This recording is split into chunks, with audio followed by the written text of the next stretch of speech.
Ladies and gentlemen, boys and girls, children of all ages, good morning, Mr. and Mrs. America, and all the ships at sea. Welcome to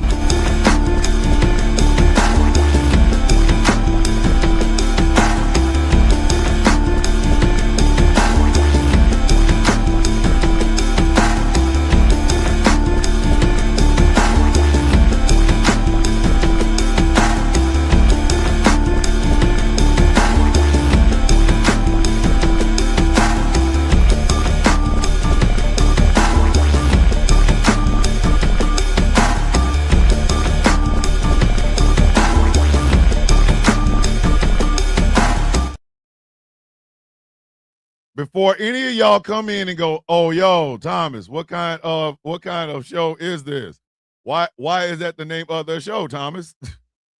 I want y'all to blame the goddamn executive producer. See, this is what happens when you try to introduce somebody to a little bit of hip hop. You know what I mean? You end up No. We're not gonna make this sound innocent and make it seem like I went 100% rogue. I went like 20% rogue, okay? 20%. This isn't, I'm gonna introduce her to a little bit of hip hop. No, he intentionally picked shit that it's a likelihood I've never heard. And then he has theories behind this shit. He was like, "You're not ride or die." No, I'm not ride or die. I'm definitely gonna testify. That's how it started. He played another song because he was trying to drive a point home. And I said, "Yeah, Jadakiss made that song because Jadakiss got a case." And he was like, "You know what? We should name the song this, but I think we would get it straight." So I typed out because he wanted to use a different word instead of cooter biscuit. Yes, I did. Hard for cooter biscuit and catching the case. And then he was like, "No, we'll make it this." I said, "No, I done already typed it out. I'm not changing it." I got nothing. And he thought he was able to change it. Nothing. So I dropped it in the comment section before we went live to make sure. I got nothing. Listen.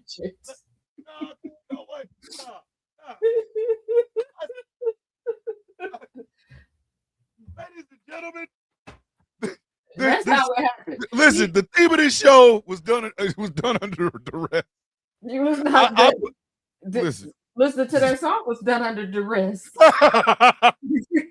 Listen, when you I tried to make sure that Taz hears all of the original sound hip hop because I care. It's my job. That's what I do. He's trying to be polite. He is trying to give me the experience that evidently everyone else had while I was chilling, hanging out in libraries because I'm a big nerd. That's fine. Yes, I get that. I was kidding myself out. I was out here listening to do the Uchi Coochie Wally Wally with me. Now let's go do the murder. Doing a get ready with me as I get ready to go to middle school. What? That's why y'all are the way that you are. I understand y'all a little bit better. Scary. Y'all were a little scary. Just what? Y'all. I need y'all to understand something. You know how most shows, when like the host of the show and their executive producer or their side person, they kind of like they don't banter until they get on the air. It's like, "I don't like you. I don't like you." Not here. No. This some organic shit. I need you to hear me when I tell you. This is some organic shit. If Sirius XM says, "Hey, let's give that station a station," when we go live on Sirius XM, I'm telling everybody this is some organic shit. Yeah, here's the thing. Y'all don't know what the hell we gonna start with this. You can go over to the Taz J Patreon. Go ahead, subscribe, pay a little $5 to get behind the coffee because that's where all the content goes. I got to put it behind the paywall because reasons. I am not well at all, and sometimes I say some stuff. Like Taz gets up in the morning. Even before she gets her coffee, she starts setting up her rig because, like, I'm gonna record something. I know this is gonna come in with some stupid shit. I know it. Thomas is about to come in here with some ignorant shit, and 9 times out of 10, I'm like, yeah, that's what I do. Yeah. This morning, the first thing I heard from him, there's a noise that pops up. It goes like, "Tunk," to let me know that he's in the studio because we're 2 different locations. So I'm like, "Oh boy, here we go." He pops up on the screen. Who damn these women? What women. That is not how you start the day. He starts the day every day mid-conversation.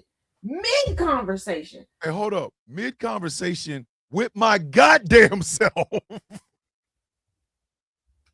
Taz has been a hostage to the musings of Thomas in the morning. Mr. McCormick does not come in here. Hey guys, what's going on, Taz? I think you're... No, I come in a mid-conversation with my goddamn self. Or I'll do something stupid. Like I'll come in singing a song and she like, yo, hey, didn't Anna J tell you not to sing? Didn't she say? I distinctly remember that woman telling you, shut the F up. Right. Be out here singing, Thomas. I have to check and make sure we're not live. Yeah. I'm like, all the regulations have been broken. We're canceled. FCC does not. I'm not worried about the FCC. That's not who scares me. It's the people listening. Okay. I need them repeat because you know how the telephone game works. You know how the telephone game works. Yes, so yes, somebody's gonna hear. So that's why I had to clear up the whole picture situation yesterday. Somebody gonna hear something, and then all of a sudden, and they love to quote it in my comment section, and I can't be explaining everything to the heathens because oh no, they get too much. They love to run amok. You give them a little taste of a good saying, it's gonna be everywhere. Why the hell do you think we gave Tracina her own special city in goddamn Mississippi? Tracina is the biggest offender. Morning, Anna, love you. Oh, I seen Celtic Muse walk in. Heather, I miss you. We need to talk. You sit down and talk now. But I'm dead ass. Like, listen, Tracina's like, shit, say no more, fam. What? Listen, for Tracina, it's always stand right there, bitch. Yes, and if y'all missed the Taz Effect on Wednesday, when Madam Crow Pussy, Mississippi herself stopped by and graced me with her presence, I am eternally thankful. Y'all, you got to watch that. Listen. Tracina is the Wilhelmina of crows. If you've never watched the movie Willard, you won't get that. But yeah, don't mess with Tracina. Tracina would, baby, listen, if some crows pull up on you, you did it. You deserved it. Tracina walks around here with unlit dynamite and a goddamn Zippo. She like, somebody gon' get it. Somebody gon' get it. And then they gonna get it. What else we gotta do? For the record, I told 3 people yesterday to leave me alone or I was gonna toss gay gravy on them. Just so y'all know, I told you I was going to work that into my vernacular, and I did. Now, were they left? No. They were left in shock as to what gay. No, Taz. No, we don't move past this. Put the mother effing car in neutral. Gay what? Gay gravy, courtesy of Tracina's neighbor. Okay. Full confession with the villain. Full confession with the villain. You want to know what gay gravy is? I thought gay gravy was semen. I didn't know. I don't ask. And then we all thought gay gravy was semen until we learned the story of the across the street neighbor who looked at Tracina's biscuits and gravy and said, I don't want none of your gay gravy. Get off my lawn, you crazy kid. Yeah, because I forgot. Tracina got a goddamn harem down there in Crow Pussy. Listen, Tracina got 2 girlfriends, 3 boyfriends, and one confused mailman that just keeps coming over. Yeah, like the mailman comes in, he like drops it, he delivers her package, he opens the door, walks in, closes the door, drops his pants, drops his drawers, and then she just insults him for 15 minutes. Then he pulls all that shit up and walks out the door. Tracina has got listen, her pimp hand is strong. Shit. When that woman said she got a boyfriend, a girlfriend, and another girlfriend, I said, "Yo, hey, Tracina." Yeah, and then we started off Wednesday by me interviewing her puppy, and I mean literally I interviewed the puppy, and it seems like the puppy had more to say than Hartley was snitching on me. So and I'm talking about puppies that aren't familiar. So yeah. Ragnarok come in talking about some Popeyes biscuits with gay gravy. Let me tell y'all something. If you were tasting the biscuit with gay gravy, I need you to go to rehab. I need you just Miss Lyles, get your ass in the corner. Miss Lyles, go on and get in the goddamn corner. You, Miss Lyles, no, when you come in, go left and go to the corner. You ain't even supposed to be out of the corner yet. You know what? We need a town for Michael Pruitt in Kentucky. I was thinking Catch a Case, Kentucky. No, look them low KY. Wait a minute. Jelly Roll, Kentucky. Wait a minute. Wait a goddamn minute. You have to admit, Catch a Case, Kentucky sounds cool as shit. Listen, Ron, listen, when you walk it, when you like drive to the border of Catch a Case, Kentucky, you hear Ron Lyles talking about, I said I'm gonna leave this place. Oh, okay. I want you, but hold on. I want y'all to write out Catch a Case. Shorten it. CAC, Kentucky. Not CAC. Not CAC. CAC, Kentucky. Well, you better stay your ass out of the CAC. I'm about to leave this place. Listen, because I'm about to catch a case. Do you understand how cool? Do you understand how cool the rapper that would come from Catch a Case, Kentucky would sound? First of all, don't ever say that again. Oh my goodness! I think the coolest rapper to come out of Kentucky was Bryson Tiller. I'm just saying that a rapper.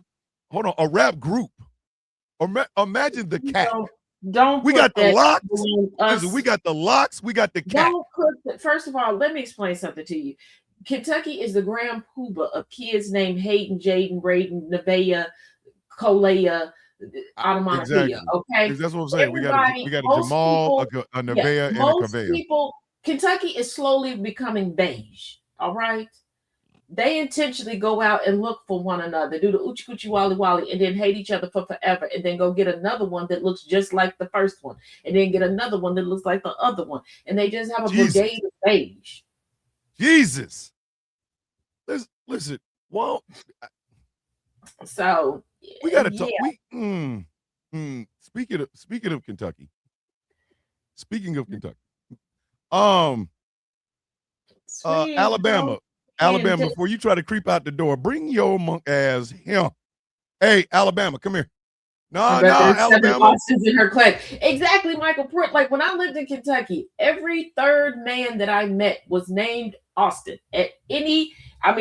From little boys to old men. I don't know.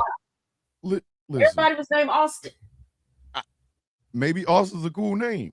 Listen. My oldest son had 3 friends named Austin, and I promise you the confusion was real because he was like, Mom, Austin's coming up. Which, because one of them I didn't like.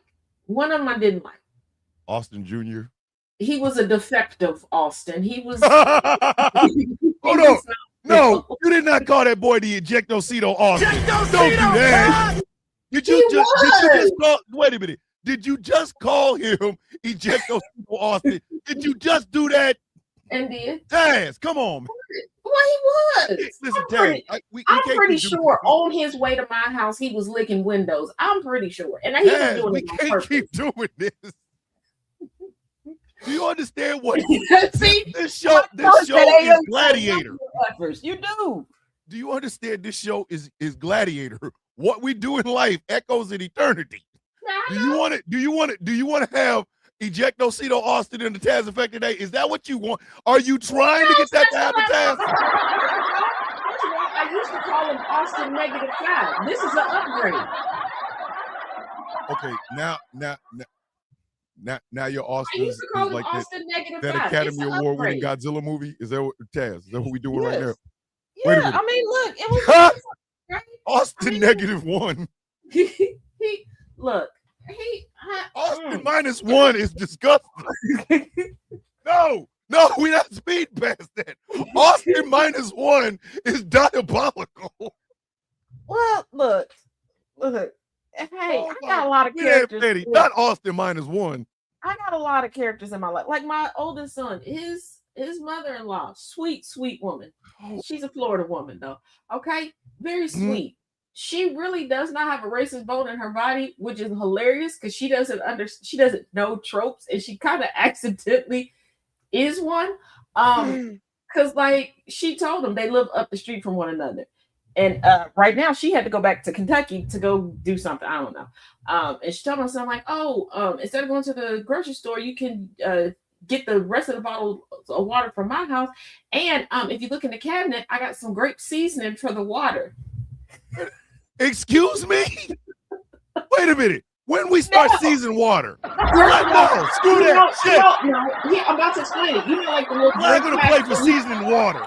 But hold on, you know, like the little packs or little bottles like that you can put in the water to flavor it. That's what she meant. But she only likes the grape flavor. And she forgets. My son black, so he paused and was looking at her because I was on FaceTime with him, and yes, he has a landline where he lives, and he was on the phone like landline. And he put her on speaker, and he's just staring. And he's like, "Mom, I know." I said, "I know. She's a sweetheart. She does not know." Ain't that goddamn sweet? She out there talking about flavored water, seasoned water. Listen, that's maybe don't offer the big black man. Don't offer the big black man grape seasoning. And she said, "Well, I'm sorry." She's like, insert her husband's name. Well, if you go down to his office, he's got some watermelon seasoning. Damn it, ma'am, this is getting hurt. But they don't mean it. They legitimately don't mean it. That's just what they say. Pause! What is that? I said she is a Florida woman. She is a Florida woman. What the? She got some watermelon seasoning, ma'am. Ma'am is now out here spending his days playing shuffleboard with old people, calling me, going, "Mom, I was surpassed you with hanging out with old people." I said, "No, you got the nice, sweet kind of old people. When I was hanging out with old people, I was hanging out with the nuck if you buck octogenarian." No. This lady may be Aunt B from Mayberry, but if she talking about watermelon seasoning, I'm not in my presence. Not in my presence. Listen, my mother and father was from down south. I was born in Jersey and raised in Kansas City. I didn't know nothing. I didn't know nothing until. And then you got to talk about watermelon seasoning. I need y'all to picture this. Y'all know how when I'm saying something and you know I don't mean it in any type of negative way or creepy way. I'm just trying, like when I was trying to explain to people how to make like jelly donuts and Boston cream donuts. And I realized this is not something I can just talk the instructions out because it sounds at a like I'm describing point, something grab else. The dough and shove the that is how so this woman is. This is how this woman is in talking about virtually anything. I am like, she is the first person I've seen to out Taz because you can see on her I know face, your ass sit there looking normal. Yes, she's so confused. Like, why is everybody all up in arms? Like her husband really don't get it, and I'm like, I'm the savant here. I am the savant here. I'm not playing. I mean this sincerely. If you tell me we got watermelon seasoning, you're getting this. This is the first thing you're getting. And then I'm gonna remember that my mother and father came from Dillon, South Carolina, and they experienced racism. So guess what's gonna happen now? We got a sheep stealer. We got a sheep stealer. We have got two sheep stealer at that point. Who getting it? Everyone. If y'all watch the one episode of oh shit, my bad. Of the Villain's View, when we were talking about what one of the Saints swole me, and I was like, I'm a little uncomfortable because that looks like my son. And y'all saw the picture of my son. He has locks. He has very long locks. Well, when he was explaining to his mother-in-law, like, yeah, I have locks, and she said, I thought that's what you put on bagels. I love this woman, but she is so she. Who getting it? Who getting it? Everyone. Sorry, I'm sorry. And her daughter always. My son got locks. Oh, I thought that's the stuff you put on bagels. What? Excuse me? Everyone. It's sheep stealer time. It is sheep stealer time. And so her daughter is like, Mom, what did you think? What type of hairstyle did you think he had? He said, "Oh, he just has long hair." She said, "How do you describe him to your friend?" "Oh, the tall gentleman with long hair." She said, "You don't tell your friends he's black?" And she said, "That's important to tell him." She's like, "Mom, all your friends are white. You might want to tell him so when he pops up, they don't have a stranger danger moment." But yeah, she just walking around here telling people that my son's tall with long hair. She did not know that they were called. Please look at the comment. That's So your watermelon Kofi lime Luwak seasoning. buddy. Yeah. No. That's Wait a Hickler. minute. There he is. You know what? That's your Kofi Luwak buddy. Hey, That is your SZ, everybody's getting it. SZ, we should try that. We should. I know listen, if you try my presence, Thomas, why I'm you not going trying after to be in your presence because you still make fun of me for having the coffee luwak. I still think that's your Kofi Luwak buddy right there. I think coffee luwak with a little white chocolate cold foam on top with a touch of biscotti creamer would set it up. You drink that shit in front of me and watch what happens. I promise you. Listen, I'm coming out of the. If you describe your drink anywhere near me and I'm getting ready to come out the car, I'm coming out of the seat. SC's down to try it. Like, I think of course he is, because he's the guy that brought the shit to you. I think we could do like a booty little coffee. Nah. I'm coming out we the did car. like a nice fresh summer like fruit salad seasoning with the little McCormick seasoning. I think it would be good. No, because I'm coming out the car with the smell of sheep on me. And you know how like some people I wish you would drink that shit in front of me. Drink it in front of me.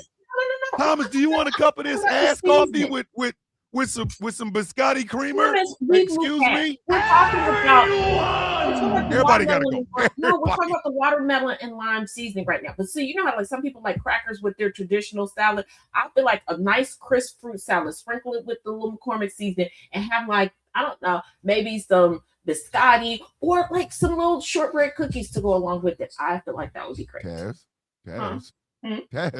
What? Taz. Everyone. Everyone. Listen, everyone. Oh. Thomas, who you going after? Who you going after, Thomas? Everyone. Everybody gotta die. Listen, if you bought some watermelon seasoning and you decided to eat it or use it or whatever in front of me, who's going out? Okay, first of all, technically, I will have a sheepskin coat. I will have a sheepskin coat. Tahine is watermelon seasoning. The what?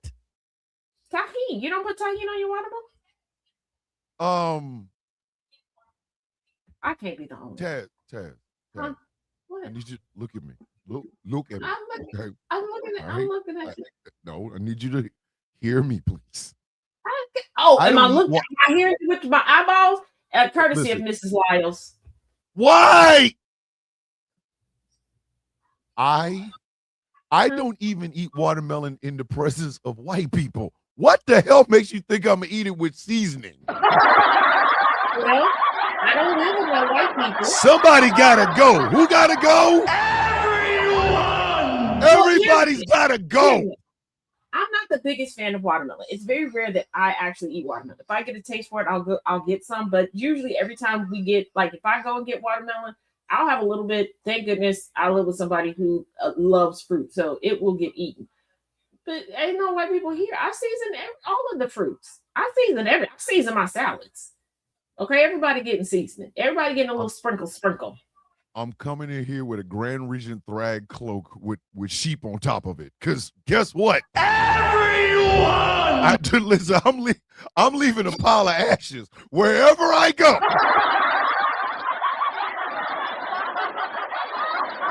Taz, you got my sheep stealer inflamed, okay? Right now.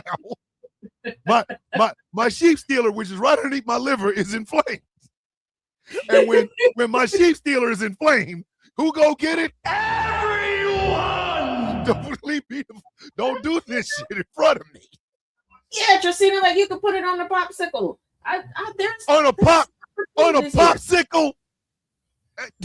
We that's what we doing on the Yes, popsicle. as the watermelon with us. We like the girls with the pump to the back, pump to the back, pump to the back. Give me the girls with the pump. This what we do. We just, hey baby, let me see that popsicle right quick. Ooh, I'm gonna put something on it. What you gonna put on it? I'm put some of this. I'm put some of this watermelon season. Baby. Pump to the back. We like the girls with the pump to the back, pump to the back, pump to the back. No. First of all, Everyone! I don't season fruits and how do you vegetables. hit me with my stuff backstage? Didn't I tell you Because I can. God damn it. Because it's on the board. Apparently, you wanted me to use it. That's why it's on the board. I'm Most gonna y'all season don't my know. popsicle with some watermelon I get seasoning. in here before Everybody go to jail. Thomas. So I get in here before Thomas to set a bunch of stuff up backstage, like the show staples, the show opener, stuff like that. Yeah. And I can joke about it a little bit right now. The other day, I don't know what happened. Okay, I don't know why I was late getting into the studio because I was down here sitting in the office. I got distracted by something, so I pop in. I'm like, oh, he's never in here at this time. Surprise, surprise, he was in there. So I'm trying to get certain stuff set up, and he's in the way. Because sometimes I have to like adjust things on the screen, to make sure some things are supposed to be centered, some things are not supposed to be centered. His head was in. My head And was in that's the way. probably why we had a bad show because we was Yes, my head was in the way. That's that. I get it now. I get it now. We had a bad show because my hair was in the way. Like and what did I manage to do? Was anybody happy? No. Who was all mad? Who? Wait a minute, Candy Poo. I mean, I have melons. I just don't. Listen, Candy Poo is out here. Listen, Candy Poo, stop, okay? Candy Poo, ain't you married? Don't be telling nobody about their melons. It's like, I have melons. I just don't eat the mother. Like, hey. Hey, no.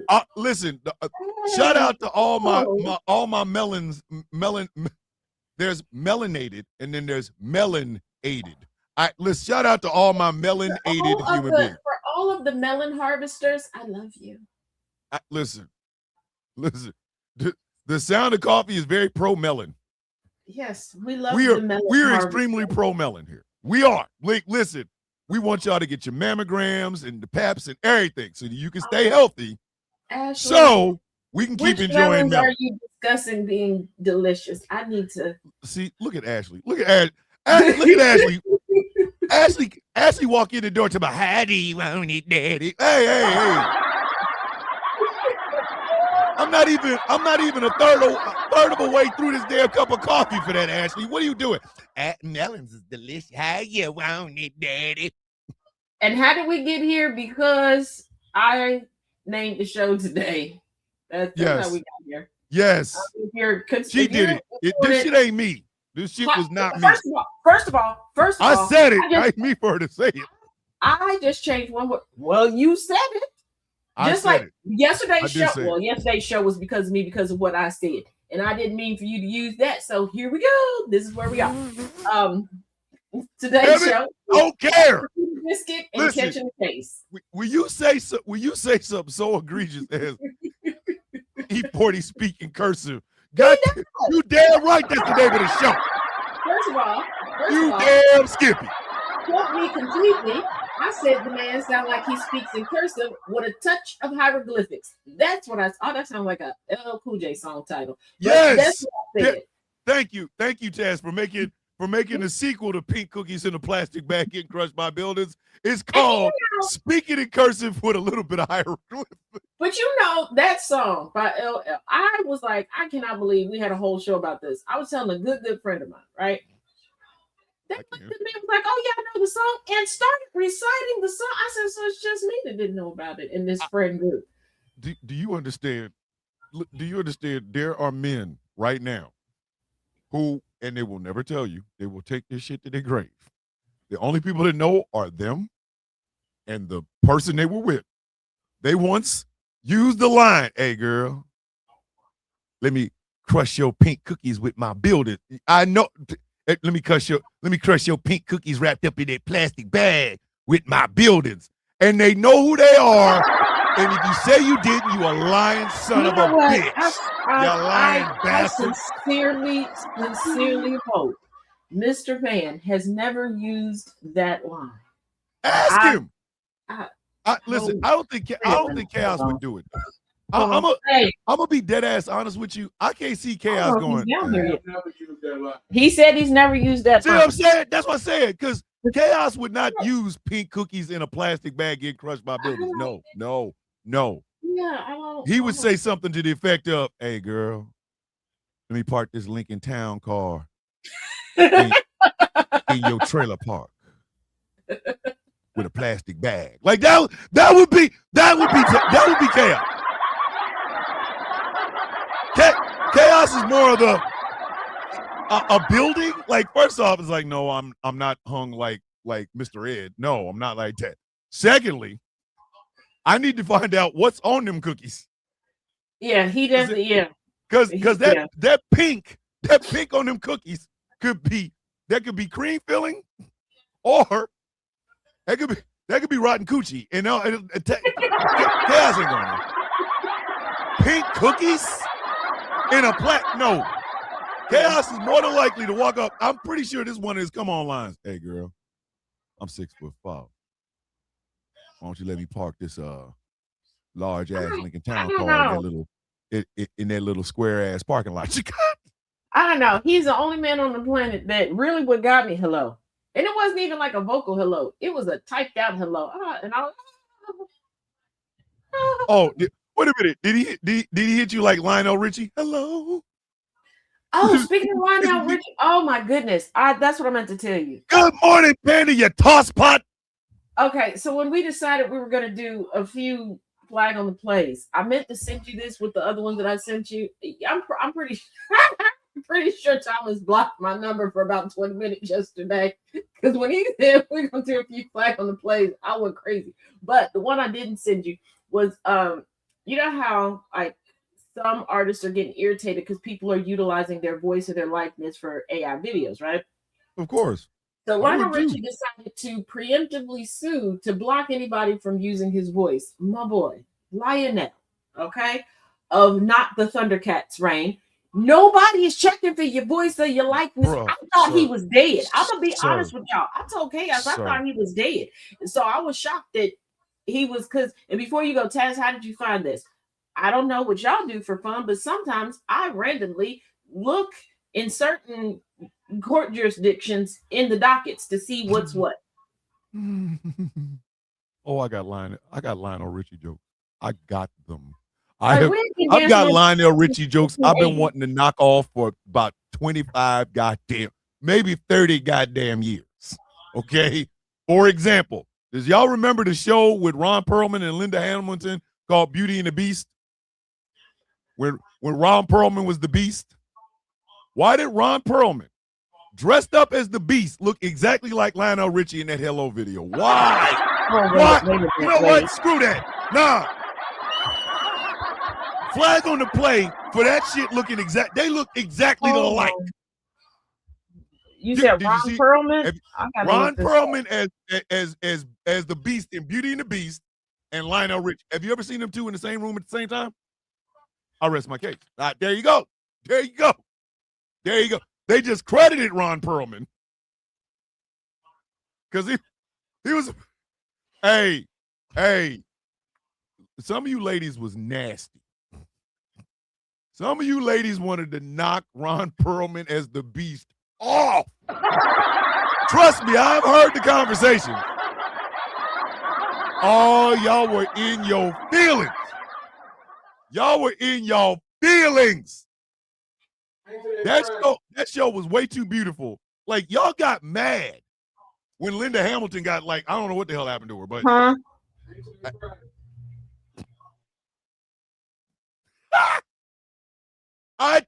have you Jamila, you ever see him in the same room at the same time?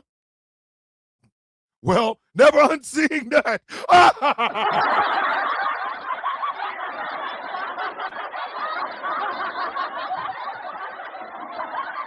God damn it. Hold on, I'm working on the side by side I got for Clint for a minute because Jesus Christ. Come on. Why? Listen, and it was white women and a couple of like upscale black women. Y'all were nasty with it. Y'all were disgusting. Okay. I hope you feel shame because some of y'all was talking about doing shit to Ron Perlman's Beast that I can't even repeat on this show. All right. The FCC will come in here. Come on, man. Some of y'all white grandmamas was ready to give up some of that ass for the Beast. Matter of fact, I'm going to give y'all a flag for that shit. Hold on, here we go. Flag on the plate for all you nasty ass heifers that wanted to give Ron Perlman's Beast some coochie. Y'all wanted it. Listen. Well, he was talking to third. Y'all wanted, listen, this was y'all. She's sitting up there talking about I wasn't romantic enough. That's petty. Exactly. I was like, bitch, I'm not romantic. I ate 6 cookies out of your ass. So I don't give a fuck what she was talking about. I don't know where it was. You what? That was y'all. That was y'all. Y'all was ready to eat 6 cookies out of the Beast ass. Like, y'all, listen. Y'all You know what? Now that you think about it, I've never seen. Did I not? Again, I told y'all. Why do people play with me? I spend way too much time in my own head. You don't think. Look at tea time. Look at tea time. Look at tea time. You want to know? No, you gotta find one of them glamour shot pictures of Ron Perlman as the Beast. But like, first of all, when I typed Ron in, scrubbed them off. But hold on, when I typed in Ron Perlman as the Beast, pictures popped up. Then I went to do a secondary one. I typed in Lionel Richie, and it said Lionel Richie long hair. Google knows these things. You got to find a picture with him and Linda Hamilton looking forlornly in each other's eyes. He got on that goddamn makeup, just and I mean, y'all was nasty with it. Some of y'all grandmamas need to be shamed themselves. They're sweet old grandma now. When Ron Perlman was walking around here with long hair, that deep voice, dressed up like a goddamn lion. They sweet old grandmas now. Boy, anybody look. who's been around the Taz effect, y'all know about that little wild wench down in Florida with the squeeze ass license plate going around asking people, should I replace it? I'm not gonna replace it. I'm gonna keep it. She contacted the news, and the news was like, hey, we'll help you get a replacement. She's like, no, she wanted to advertise. These wenches, they forever wenches. Listen. Look at that. Look at that. There was some women there was some women ready to eat 6 cookies out their ass. She's sitting up there talking about I wasn't romantic enough. That's petty. Exactly. I was like, bitch, I'm not romantic. I ate 6 cookies out of your ass. So I don't give a fuck what she was talking about. I don't know where it was. You what? You know what? They need to get a picture of Ron Perlman as the Beast talking to Ron Perlman, the actor, about eating 6 cookies out of Linda Hamilton's ass.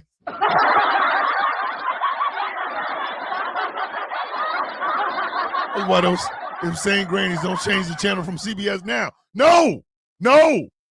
Listen, Ron Perlman's Beast had him shook.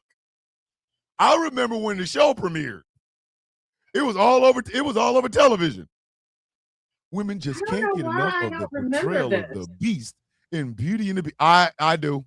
I don't know why I don't remember. Well, listen, wait a minute. Was this one like what time of the night did this come on? 8 p.m. Eastern. Nope. Because it was 9. I want to say 9 p.m. Eastern. Oh, yeah. I want to say 9 p.m. Eastern. Yeah. Hold on. Chef said all of a sudden I'm rethinking all of them cat moms. Hey, I swear to you, y'all were nasty. Some of the shit y'all were saying. I cannot repeat. And here come Kim. I'm here with the cat ladies. Wait, Ashley. Kim, did you watch Beauty and the Beast with Ron Perlman in it? Ashley, what you mean? What kind of cookies were they? You was just kidding. What kind of cookies? Are you letting that happen? Are you into that activity, Ashley? I won't tell them. I mean, I'll just tell 46. I'm snitching. No, I'm sorry. I'm telling. Don't tell me. It's 7 p.m. Look at Wrestle Chick. Wrestle Chick like, no, that was 7 p.m., dog. That was 7 p.m. Ashley, is there something you want to confess on this show?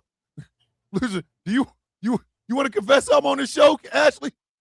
Yeah, No, Tristina, I I think don't that's think a one of the man- shows my mama wouldn't let me watch for whatever reason. Or if it was like 7:00, Hold on. then I don't know. Wait a minute. Panda said, yeah, what's the opposite of a Kobe? A brick. What are you talking about? Kobe hits. If you miss, it's a brick. You need a boink, some boink. Hold on. And look at Infernal. I'm just wondering what kind of cookies. Infernal. What's going on with you and Ashley? Is there some shit y'all want to talk about? Like we could turn this whole show into eat cookies out your ass. That is the opposite of a Kobe. There you go. Listen, we could turn this show into what? We could turn this show into why eat cookies out of your ass. We could do this. We got sound effects. We got pictures. Taz is here to help you with your emotional support.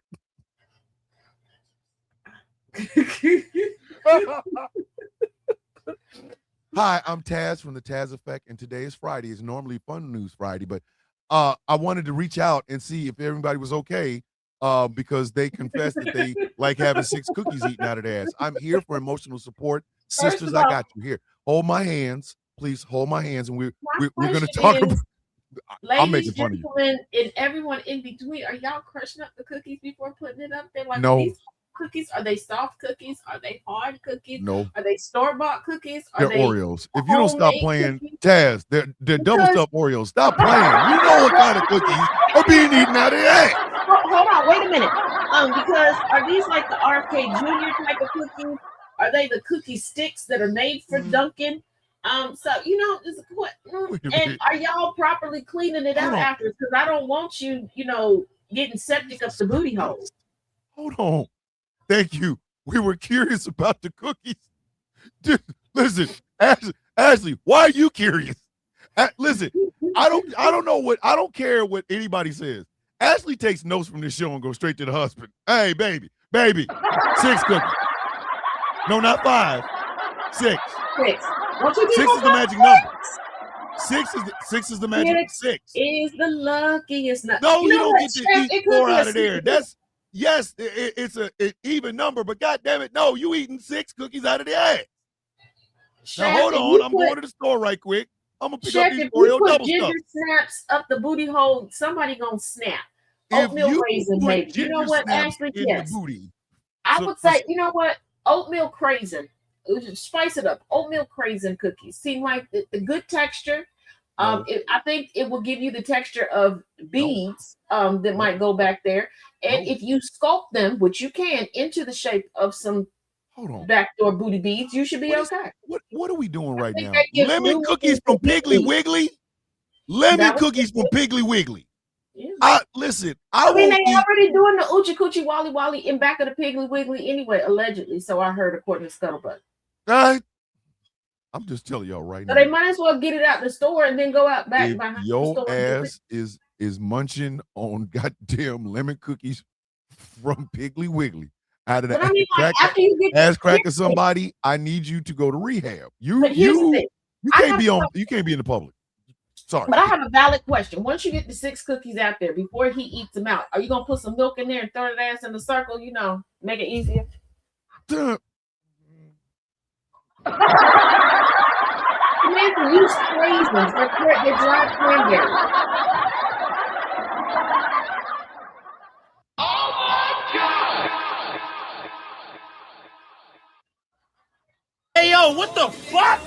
We're not moving past this, Taz. Wait a minute. Taz, put the car. You got the car in D. Put it in R and bring your ass back here. Okay, wait a minute. Y'all know the booty hole has taste buds. Eat something hot and it burns. Yo! Christina. Y'all. And after you do all of that, these are jokes. Christina. But hold on. After y'all do all of that, y'all not gonna be able to take a regular bath. Y'all don't have to run y'all ass literally through the car wash. I don't listen. Through the car wash. we get up every morning and we do this show and we try to make you laugh.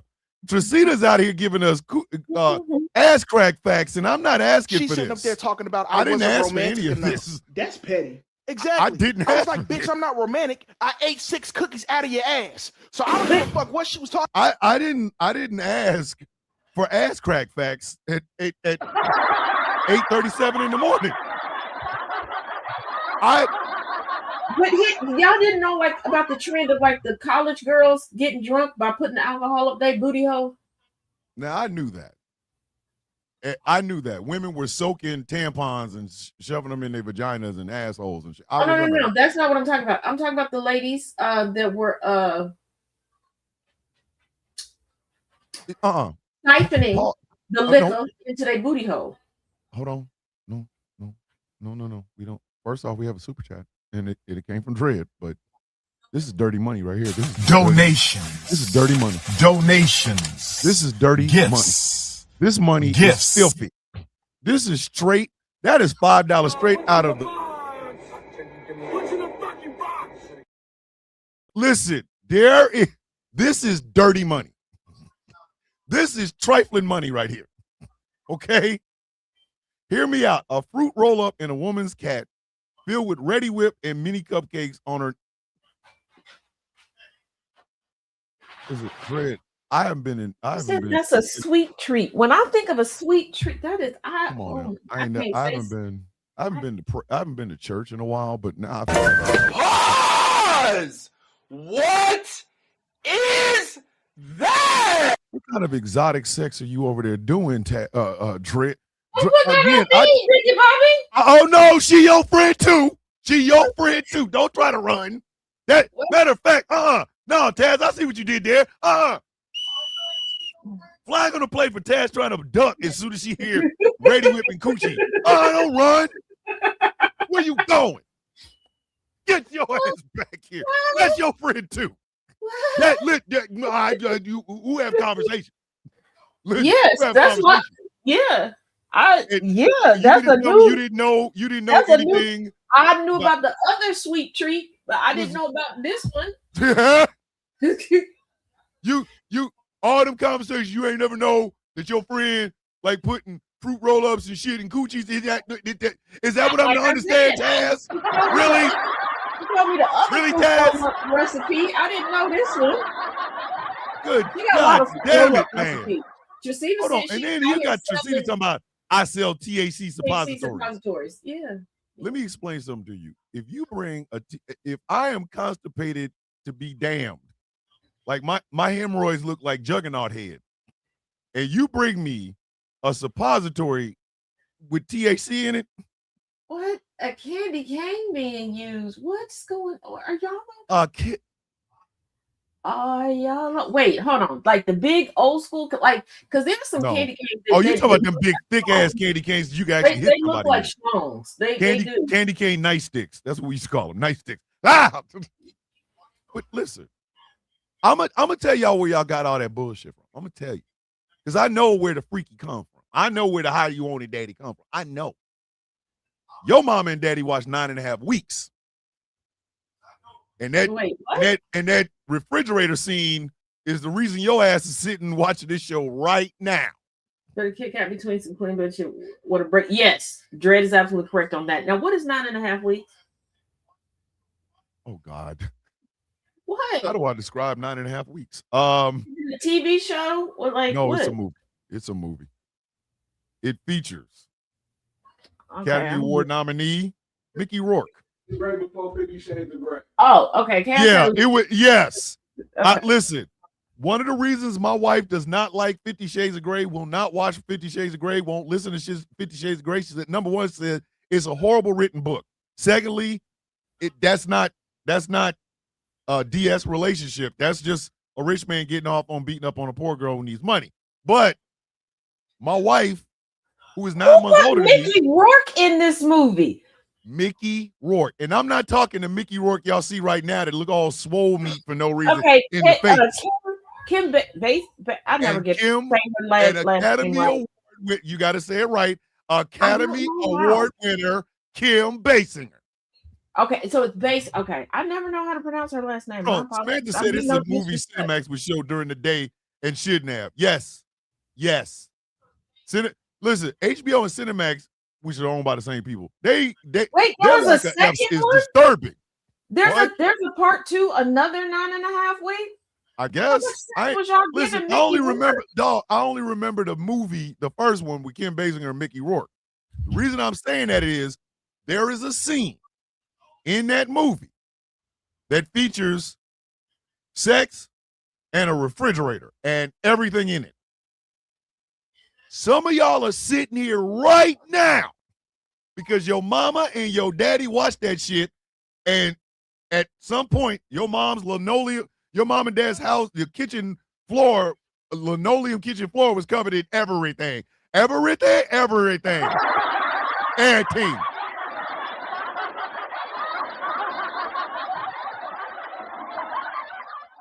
Y'all was out here letting Mickey Rourke clap cheeks. You had to see Mickey Rourke back then, though.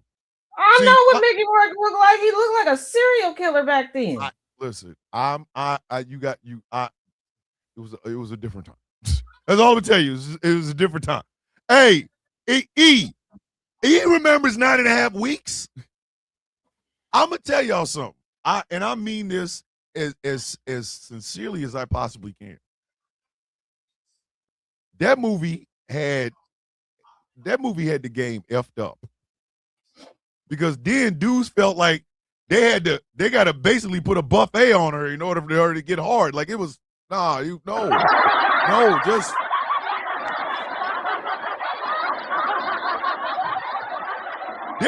there are some fantastic sex scenes. Some of them are a crime. I'm not gonna lie.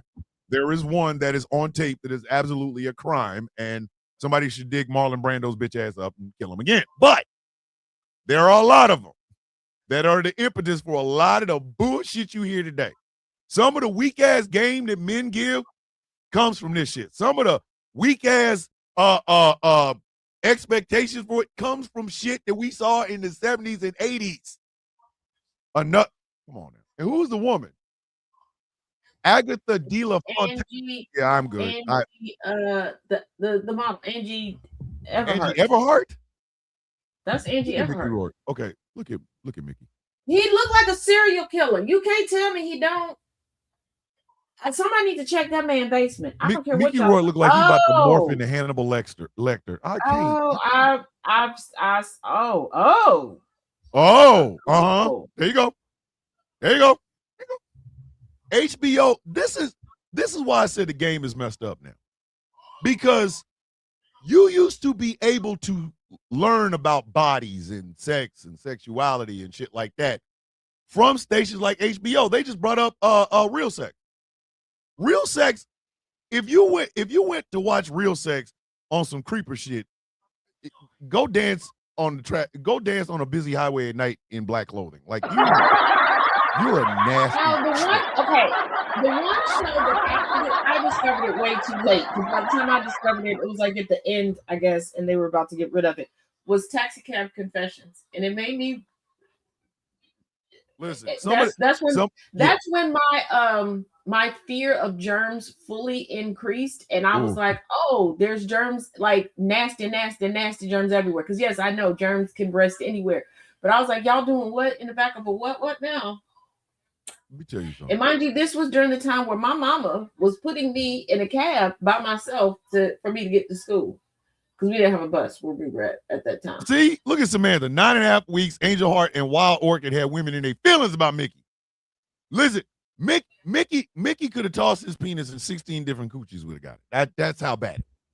Well, like, here's another one. Here's another one from an old school. Hookers at the Point. What? Hookers where? Hookers at the Point. At the point of what? No return? What are we talking about? No. There was a place. Dread. Wasn't Hookers at the Point filmed in New Jersey? 2002, a gritty, unrated feature-length documentary directed and produced by Brent Owens, released on DVD and VHS by MTI Home Video on September 17, 2002. The film takes viewers into the dangerous and raw underworld of street-level sex work in the Yes. Hunts Point neighborhood of the Bronx, New York. Okay, it was in the Bronx. All right, but listen, let me help y'all understand something. All right, a young, impressionable me, or I'm sorry, this is another one of those tales of the young road. I have Asperger's, or I'm hyperactive. My body is changing, and all of a sudden I'm turning into hot, sexy man. But I don't know what the hell to do with it. I got a nuclear weapon in my pants. We got free HBO because my mom paid a crackhead $25. I come home, mom's at work. It's me and my sister Lizzie, whatever. I'm watching TV, and sure enough, Hooker's at the point. Hooker's at the point. And let me explain something to you. You have not lived in this world. You have not experienced life on a deeper level until you've heard an actual prostitute with a mic, a condenser mic, a little itty bitty condenser mic, doing her business. Life, listen, there was a woman that was on there. She was on all 3 episodes. No, all 4, because she was on Pimps Up, Hoes Down, too. She was Puerto Rican. And she said something in the first one that has stuck with me to this very day. It's almost like an echo in my head when I hear it. It's like, hurry up, you making my chocho dry. Excuse me? Chocha. That was it. The chocha. She was doing it. Doing it. And mind you, thick ass New York accent. New York Puerto Rico. She told this man, hurry up. You are making my chocha dry. I think that's when I crossed over to being a man. I think that was what I think. Exactly. They would pan away from the car and leave the audio on. Excuse me? I don't get a front row seat to seeing the chocha drying up, but you gonna let me listen to it? What kind of listen, audio porn is disgusting, and I don't recommend it to anyone.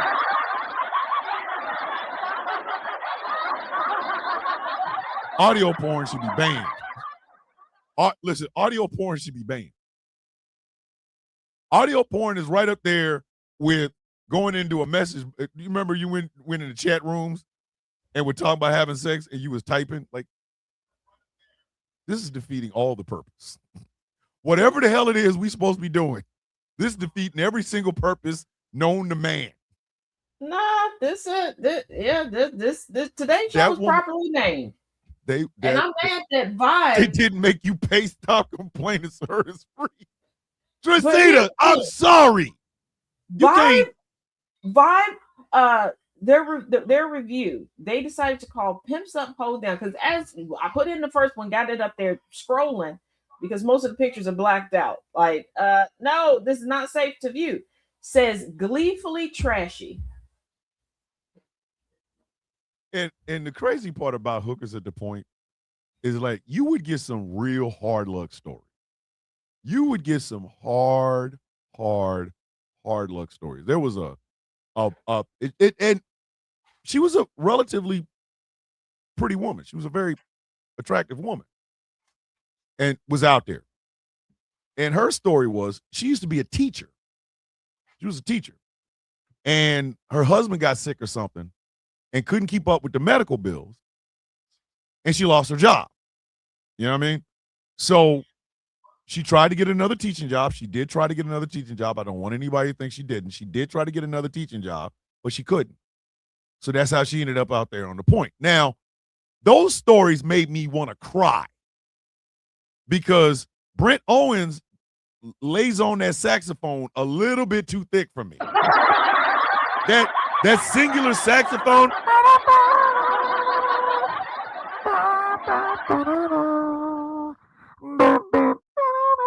That shit. And you see this woman who's out here selling cat to pay for medical bills for a goddamn husband, and her husband knows what she's doing. You know, that shit will have you go, God damn, man, I don't even want to look at it. God damn, like you look at money and women and money with women, you look at it totally differently. But Miss Hurry Up, you making my chocha drive, she's the real MVP of all of them shits. All four of them. All four of them. 1, 2, 3, 4, 4. She is the star. Because not only is she selling ass, she will tell you, I'm happy selling ass. She's like, I make money. You know what I mean? Like, that's what I said. Hookers, if you watch Hookers at the Point for audio porn, dancing, take a 3-finger shot of bleach to the head. Take that. But that one about that teacher stuck with me because of the way she talked about it. Like, she had been desensitized at this point. I don't know how long she had been out there, but she was kind of desensitized to the idea of it. She went, she does her shit, gets her money, gets out the car. Goes, gets her money, does what she got to do, get out the car. And then all the money she makes, number one, she ain't got no pimp, which is fine. Number two, all that money she did all that shit she did that night went to paying her husband's medical bill. So you already going, wow, man, that's effed up. And here come Brent Owens with that goddamn saxophone.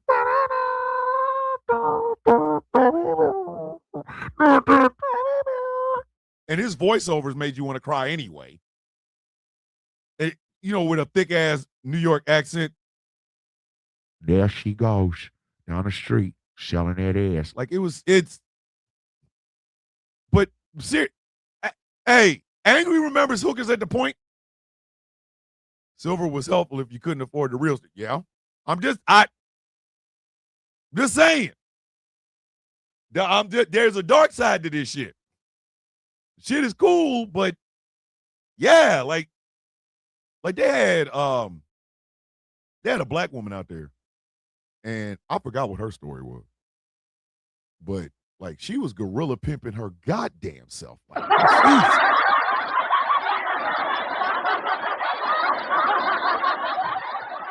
If your car stopped to make a left or a right, she was on you. You make a right, honey. Listen, Honey Child was on you. She was jumping in your car while the wheels were still moving. Like, yo, wait a minute. Exactly. The voice of, because, and I'm gonna say something I've been wanting to say about Hookers at the Point for many years. Brent Owens only did that goddamn documentary because he was a customer. Like I said it. Taz is going down a rabbit hole right now. Taz is going down a rabbit hole. Yes, I am. Leave me alone. Taz got silent and shit. She like, ooh, whoa, hey, ooh, wow, what? Really? Ooh, listen. Hookers at the Point it kind of made me realize that, some of this shit ain't glamorous. Like I hate, like the Emmanuel movies, I hate them goddamn movies. I hate them movies. Gods, I hate them goddamn movies. Lady Chatterley, kiss my ass. Kiss all, nothing looks that luxurious. I hated those goddamn movies. Hated those goddamn movies. Hated them. Because they made,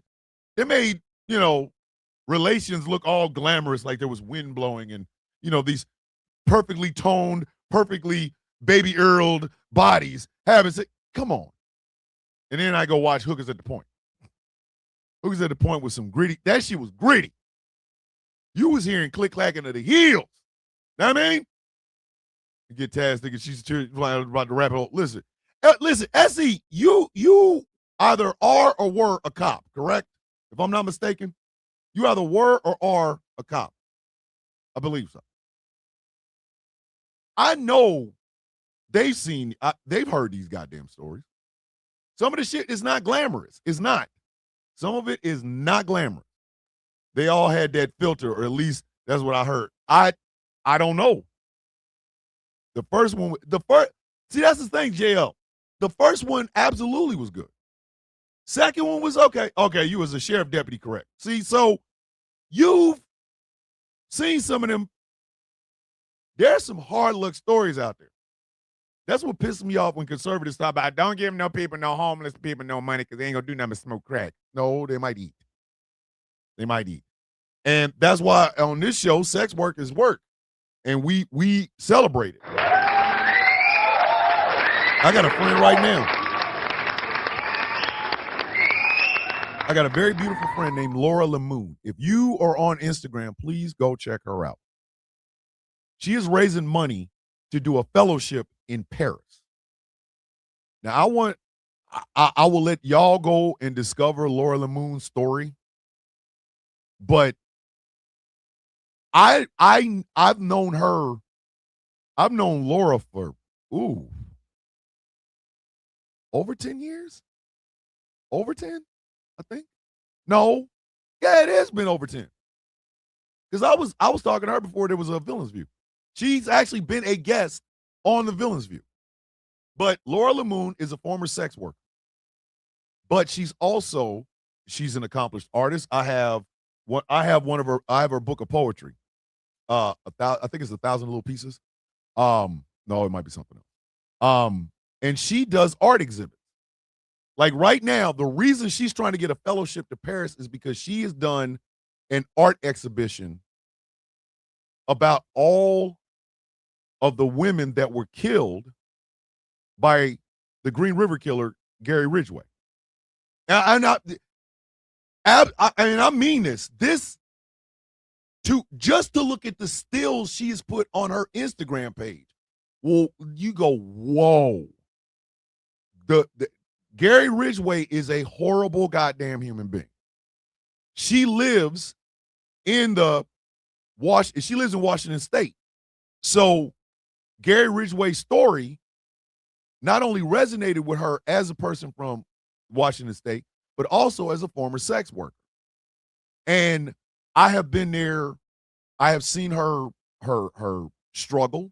I've seen her try to work a regular schmegler ass job, but when she tells people, oh, I'm a former sex worker, they tend to not want her there. Or if they do hire her, it's some other shit. Laura Lemoon is a brilliant, beautiful human being. I love the hell out of her. I've told her this. We've had conversations about this shit. I've been trying to get her ass out of Washington State for years. I'm like, why don't you just move your ass down to Georgia or move your ass down, in a place where you would feel comfortable. But she has an art exhibition right now on Gary Ridgway, the Green River Killer. You know what I mean? Like it is fascinating. It is fascinating because one of the slides she has is all of his victims. And there's dozens and dozens and dozens of them, right? But Laura Lemoon is a former sex worker. She's the one that really, remember we talk about uncomfortable conversations? Remember we was talking about that a couple of days ago, uncomfortable conversations? Laura Lemoon had me have an uncomfortable conversation, which is this. Whereas men only look at having sex as I'm trying to get my nut off and this, that, and the third, there are real dangers for sex workers, both men and women, right? There's no regulations in the United States. There's no regulating body. They don't get a lot of police presence. They don't get the and they get the stigma of being hooers. But like in Germany, when I went to Kiel, Germany, that shit is not only legal, but the damn cops, the cops will arrest the dog shit out of you if you attack a sex worker. So it's like you see shit like hookers at the point, and then you realize, like it speaks to America's economics that a woman will go and sell cootie biscuit. We got an economy that forces women and men. I'm not gonna make this a one thing, but men and women they turn to sex work because of the way the economy is built. Like Sylvia Crystal never overcame being in the Emmanuel movies. Is really sad. That's what I'm talking about. Like, and especially in a place like Hollywood, where I got to be honest. I got to be dead ass honest. The tactics that a lot of movie studios practice with some of their stars is disgusting. Like, you listen to the story of Judy Garland and you go, wow, that is wow. Okay. You know, people are like, well, the Jews run Hollywood. I don't know if Jews run Hollywood, but I know Coochie does. You give the head of a studio, MGM, Paramount, whatever. In the 30s and 40s, it was perfectly normal for them to screw their stars. Perfectly normal. Women didn't, they didn't have the women actresses, they didn't have a goddamn say in the matter. They drugged Judy Garland. Everybody we love the Wizard of Oz. You won't love it when you find out what the hell they did to her ass in the background. You know what I mean? Like, hold up, son.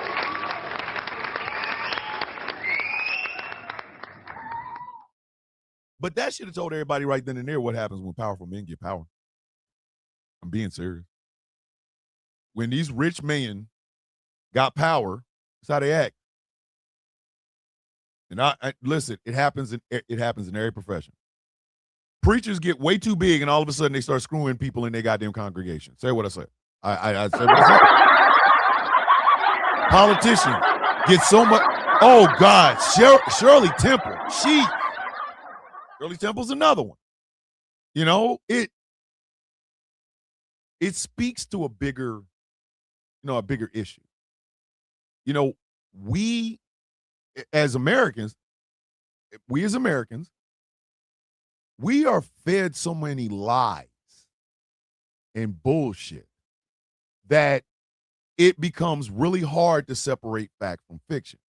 The fact of the matter is, there's been a lot of exploitation of everybody that ain't rich, white, and a man. Sorry, everybody gets exploited. Everybody. If you can say you went to your job today and was paid what you were absolutely worth, you were goddamn lying. Because you never have been. Never have been. And yes, some people turn to sex work. But because we have this Puritan ideal in the United States, we're shaming them. Instead of looking at what is it that caused them to go out there and do that in the first place. Same thing with drugs. Every big cocaine distributor in history have all said the exact same thing. They've all said the exact same thing. When you spend more money to stop us from producing the product, but spend absolutely no money stopping the people who are using the product, it's a failure. It's a failure all the way. You can continue to destroy brown countries in Central and South and South and Central America all the hell you want. You still got addicts in the United States. Do you realize the United States is the biggest purchaser year after year after year of illicit drugs? We are. We number one. Nobody wants to brag about that number one. You gonna go bomb Peru or Bolivia or Colombia or Mexico. You're gonna go after every cartel, the cartels. Meanwhile, that shit getting here somehow. That shit is getting here somehow. So explain to me, if you're not gonna deal with problem one, which is at home, why the hell are you looking at problem two, which is outside of the United States? That is our thinking.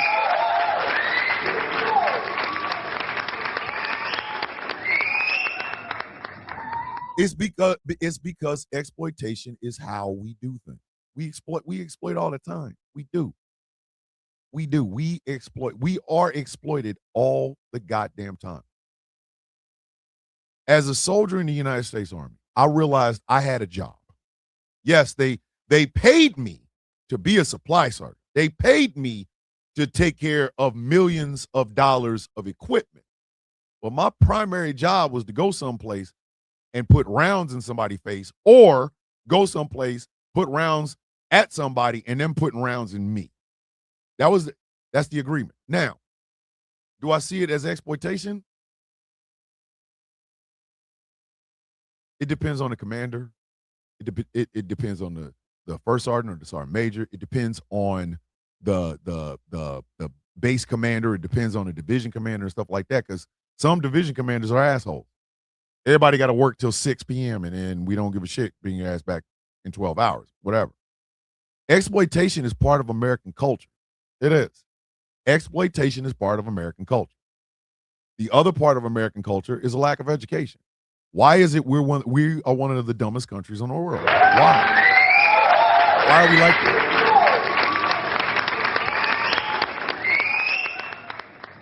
If we were a smarter country, we would realize the reason a woman would go out and sell her body isn't because she's hot to trot or healer.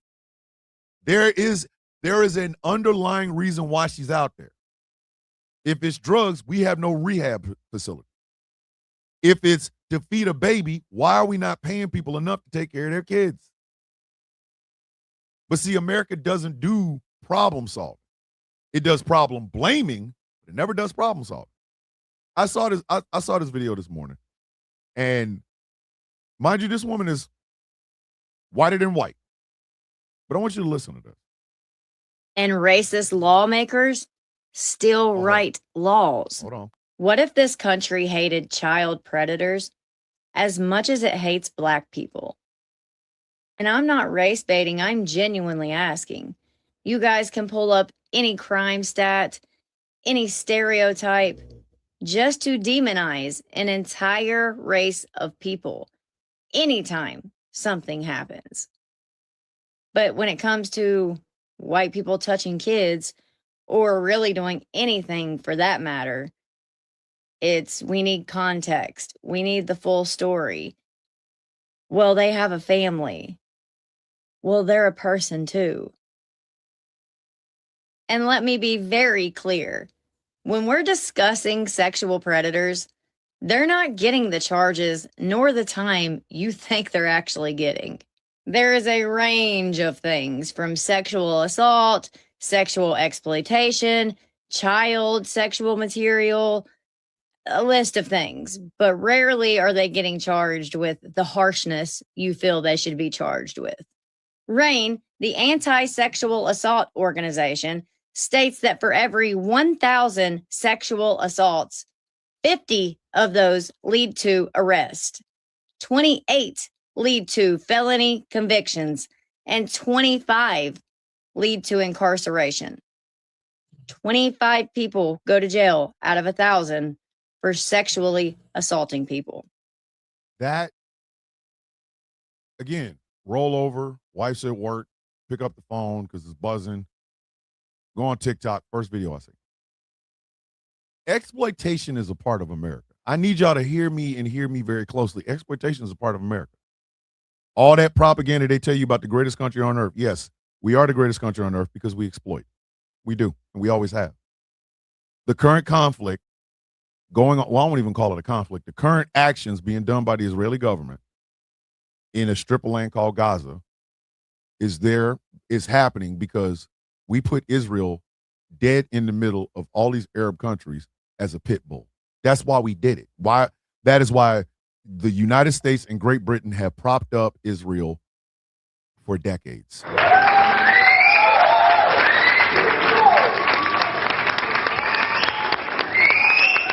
It has happened under Republicans. It has happened under Democrats. It is damn near a written law. Everybody keeps saying, well, we got to support Israel. We got to support Israel. But even in the United States, we're divided. On the right, they want to support Israel because they believe that all the Jews will convert or we're going to kill them. And on the left, they want us to support Israel because it gives them something to fight about. But nothing ever gets done. Israel has no guardrails. because it only exists to make sure that those Arab countries give us oil. Like, hey, bitch, I want that oil. I don't feel like giving it to you today. Oh, word? Hey, Pitbull, get him. Ah! Let's go to war with Brown Countristan. Is a reason that, and again, people make money off of this. They do. Do not let Hassan Piker's current goofy communist bullshit lead you to believe that these people ain't making no money off of. Of course they are, because it's exploitation. It's exploitation. Riling up Jewish people to believe that around every corner is anti-Semites. That is exploitation. It's done by the ADL. It's done by AIPAC. It's done by people like Bill Maher and John Fetterman. It's exploitation. Because Jewish people, there are a lot of Jewish people who do not even F with Israel. But yet, for some reason, we're all told that every Jew on the face of the earth supports Israel. It's not true. But it's exploitation. That the United States, Great Britain, and other countries exploit Israel and Israelis. They are the pit bull of the Middle East. They don't even see these people as functioning human beings. They don't. And I'm just going to be honest with you. A lot of American racism got built into the bones of what Israel is right now. Don't think they're just picking on Arabs. No, they're picking on Nigerians. I watched a video where Israeli woman married a Sudanese man. And they called him every type of nigger you could possibly think of. They called her a nigger lover and shit. Now, where do you think they learned that from? Is there a word in Hebrew called nigger lover? Is there a word for nigger lover? No, there isn't. But it's one in America. Exploitation. The fact that Israeli people think that all Arabs should be bombed, that's propaganda. Propaganda is part of that exploitation. Keep you riled up, keep you stupid, keep you angry at something. Boom. And then here's a target, bitch. Go after it. We do that with sex work. Because if sex work was safe and legal, the church could not get money off of talking bad about people that do sex work. They couldn't.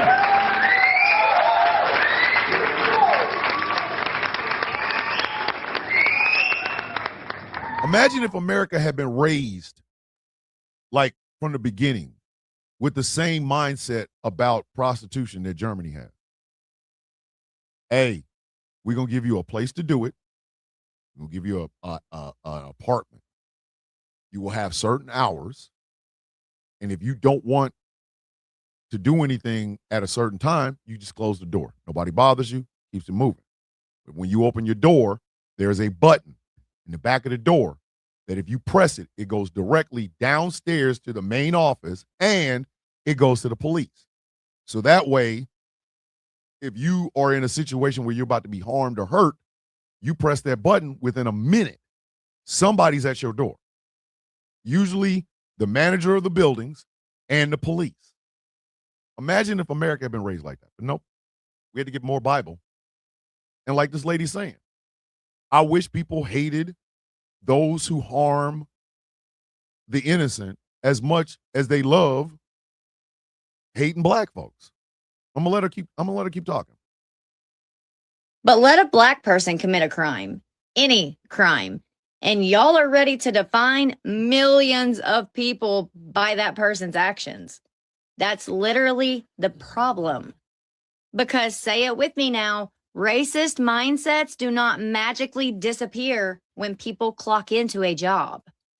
Racist doctors still treat patients. Racist teachers still teach kids. Racist cops still make arrests.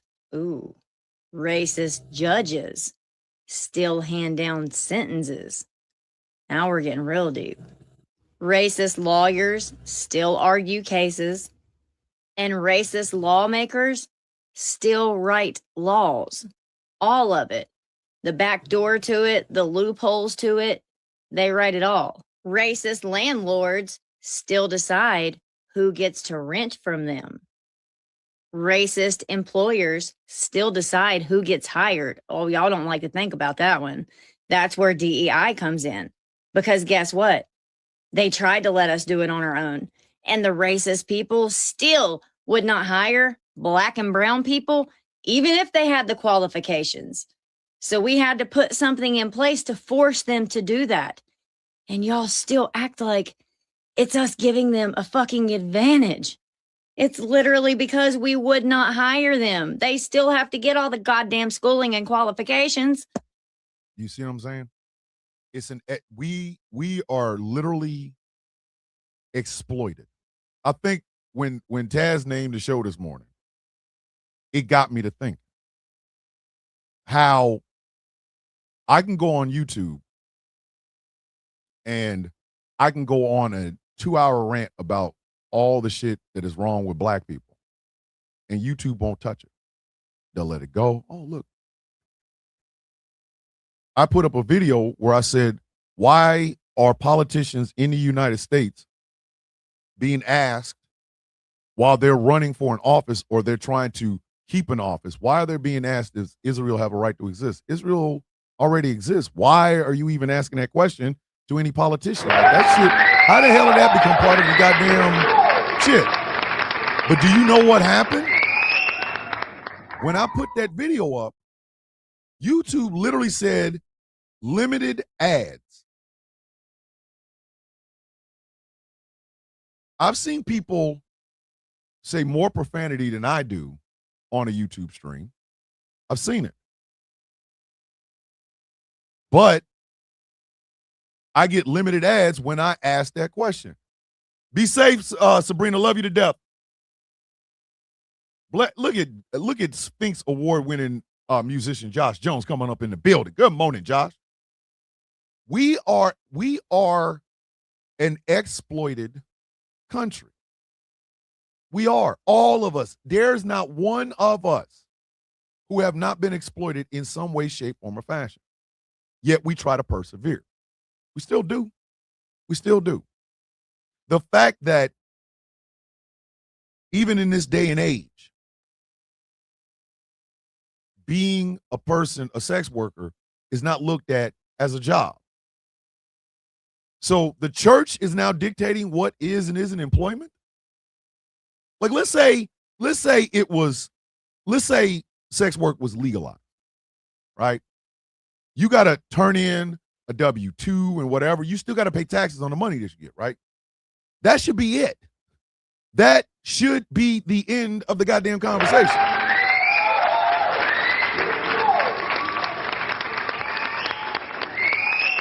Do you realize there have been richer people who dealt drugs than any of the people on Fortune 500 companies? The impetus for the Sosa character from Scarface, and go look it up. The Alejandro Sosa character from Scarface is based on a real person. This man was making $400 million a year. He went to the Bolivian government. And when I heard this last night, I was like, wait a minute. He went to the Bolivian government and told them that he would pay off their debt to any foreign bank, the tune of over $3 billion. He offered to pay that. Now imagine if drug distribution was legal.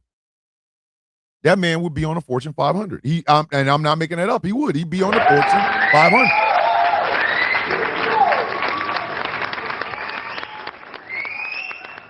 I want y'all to think about how much money we spent in the drug war. Started under Nixon, ramped up under Reagan, assisted by Clinton. How much money have we spent on the drug war? Are we any closer to getting rid of drugs? No. No, we're not. Why? Because the drug dealers and the drug users are exploited. Because as long as somebody's smoking a crack rock, you got to have militarized police, and you got to have militarized ATF, and you got to have DEA, and you got to have all these damn organizations, all these letter organizations, just to stop somebody from doing drugs. But if you legalize it, just legalize the whole thing. You allow for a certain amount of that ass cane to come into the United States, but you tax the person who wants to distribute it.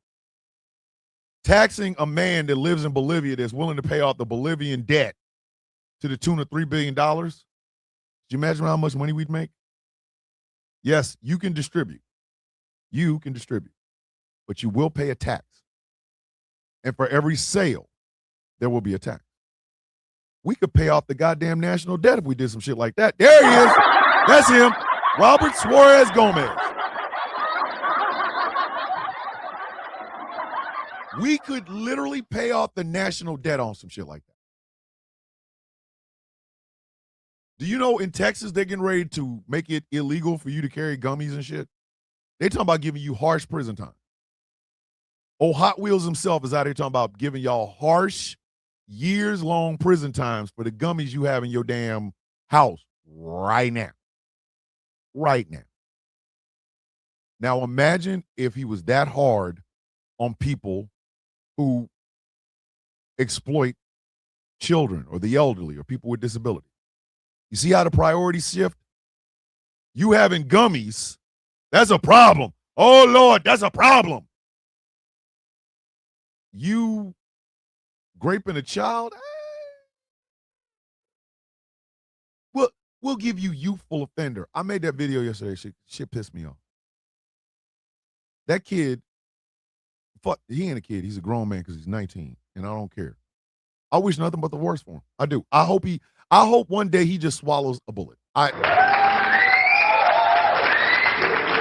me to do? Go ahead and just yank one out, buddy. Suck start at 45. That's all you got to do. I need you to think about this for just a second. Who profits from the war on drugs? Drug dealers profit, obviously. But so does the government. So does the government. They get to spend massive amounts of money with defense contractors for new and improved shit to stop people from smoking crack or smoking meth or whatever. If they took a tenth of what they spend on the drug war every year, let's say from Nixon, if they spent a tenth of that on rehabilitation clinics that were free to the public and things of that nature, we wouldn't have a drug problem in the United States. I said what I said.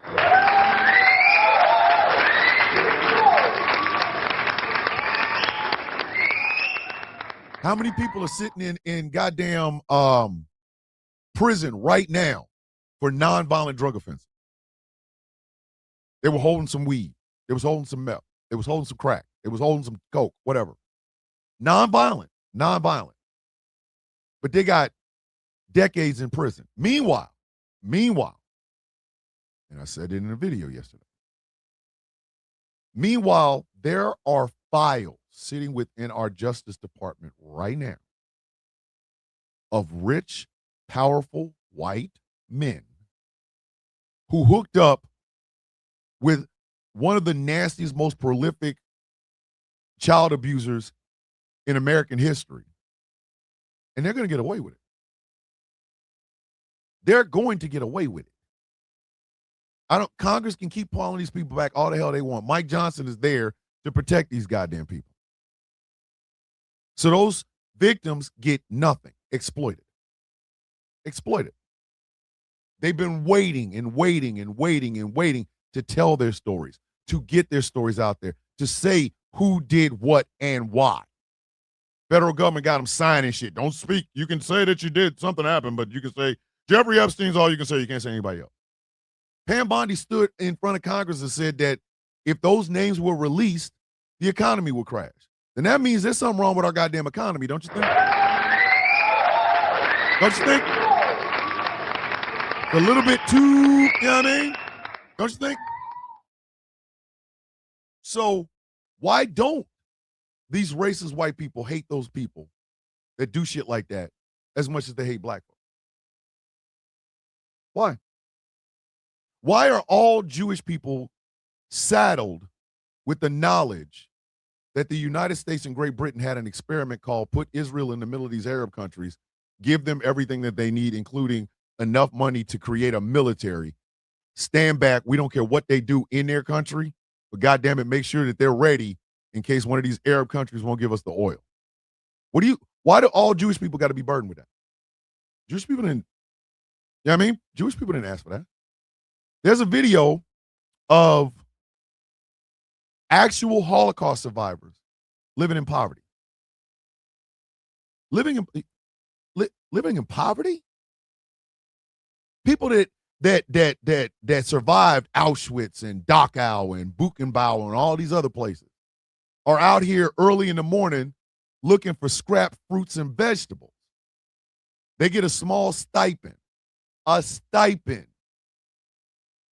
The reason you're in this country, the reason this country exists in the first place, allegedly, is because of the horrors that these Holocaust survivors faced in Nazi Germany, and they're living in poverty? Oh, no. But again, they're exploited. Their stories, what they survived, the numbers on their arms, things of that nature. They're exploited to keep the government paid.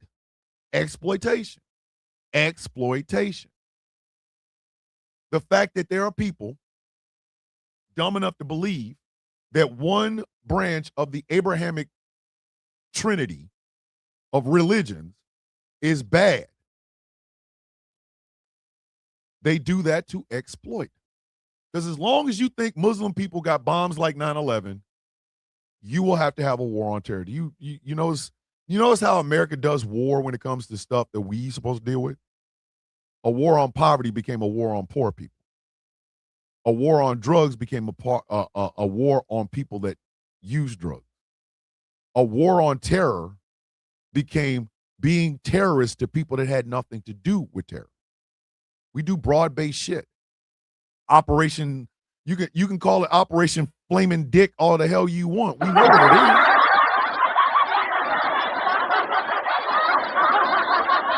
Operation Crotch Rocket can be whatever the hell else you want to call it, but we know what the hell it is. It's exploitation.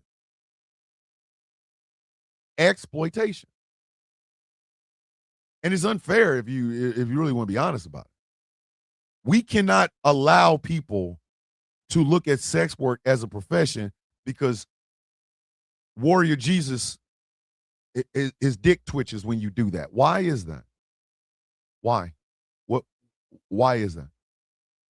It boggles my mind what America allows to happen and why. It boggles my mind.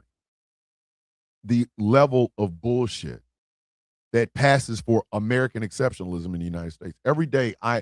Every single day, I wake up more and more shocked that the American people have not started to take their elected officials and rich people and shit and putting their ass on funeral pyres. I'm still surprised.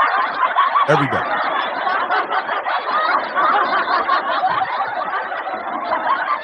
It boggles my mind how much the American populace will take.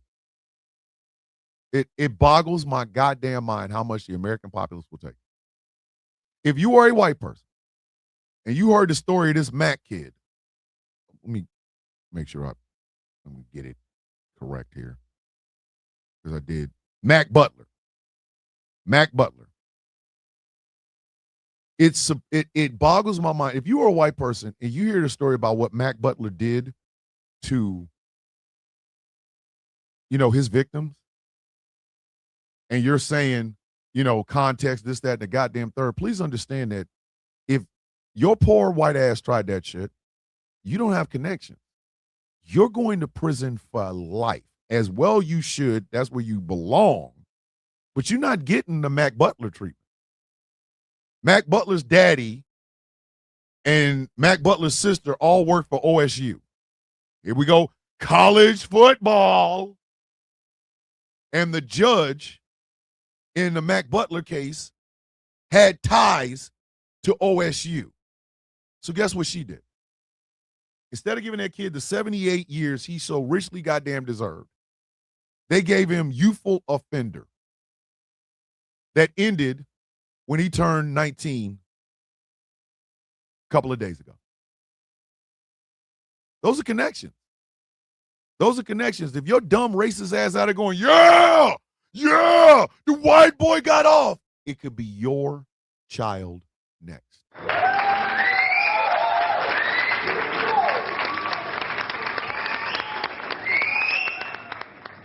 It could be your child next. While you over here mad at black folks for existing, these monsters are sitting out here with your child right now.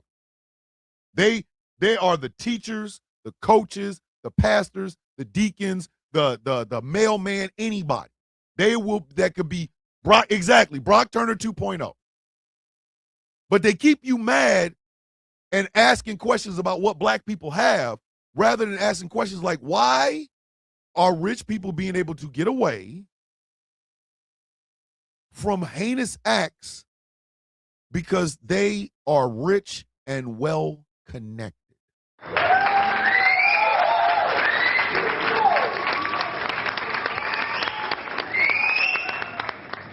We elect dumb people and dumb shit happens. The reason I tried to get Alabama up to the front over an hour ago was because of this. Hello, I am back on my bullshit, and I have a message for my fellow Alabamians. Actually, I want to start with a question. What the fuck? What the actual fuck? Can you illiterate pieces of shit go 24 hours without making me feel like I need to apologize to the rest of the world for breathing the air here? Right? Apparently you fucking can't, because I got on Facebook this morning and I saw 2 posts back to back that again made me want to lube myself up in Vaseline and fight every single one of y'all in a Waffle House parking lot, right?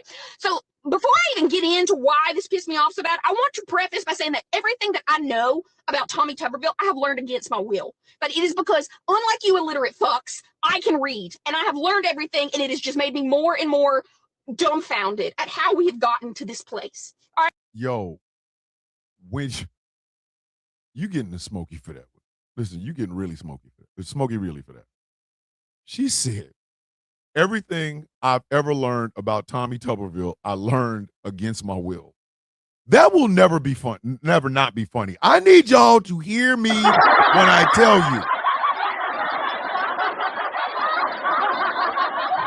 I don't care who says it. I don't care how it's said. If you walk in and say some shit like, everything I know about insert something I learned against my will, I will laugh. Because it's almost like the Bird Box situation. See? Like, hey, bitch, hey, hands off me. Don't touch me. But I'm going to let this white woman cook. Right now, she done pulled out the big gumbo pot. She's about to cook. Hold on. So the first thing I see when I get up this morning is this post. I'll put it right here, right? And you might be thinking, oh, Anna, that doesn't look too bad in Alabama for the Republican candidate to only be a few points ahead of the Democratic candidate in a gubernatorial race. Well, whoop-de-fucking-do, right? Whoop-de-fucking-do. I should be pleased that I am being given little rat pellet shits instead of like full-on dumps that y'all usually take in my hand and I'm supposed to gobble it all up. Hell no. There is no... Wait a minute. You said little rat pellet shits instead of the dumps y'all know.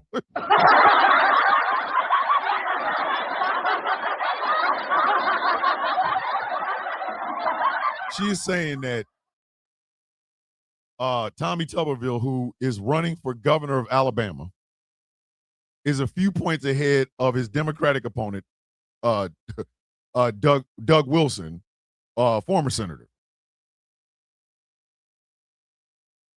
We're gonna talk. I'm gonna let her talk bad about Tommy Tuberville. She has put some perfectly seared chicken, beef, and everything else in this gumbo pot, and it's starting to smell good. Thank you, Shet. I'm gonna let her cook. I'm gonna let her keep cooking. Reason for Tommy Tuberville, who is a self-disclosed idiot. The man said in an interview, he's like, I'm not a smart man. And you dumb fucks in this state are like, hell yeah, that's my governor. I can't. The man's actual like photo on his Senate profile is of him with a football. And we're like, yes, this is him. Okay. Yes, that was Tommy Tuberville said himself, this came out of his throat. I am not a smart man. Why are you in the Senate, sir?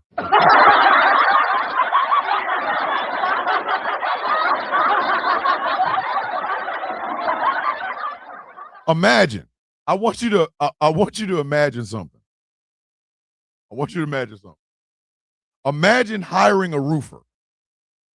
Imagine hiring somebody to fix your roof. They are on the roof. You have paid money for them to fix the roof. They are on top of the roof with a crew. They look down at you and say, I'm not a good roofer. Hey, yo!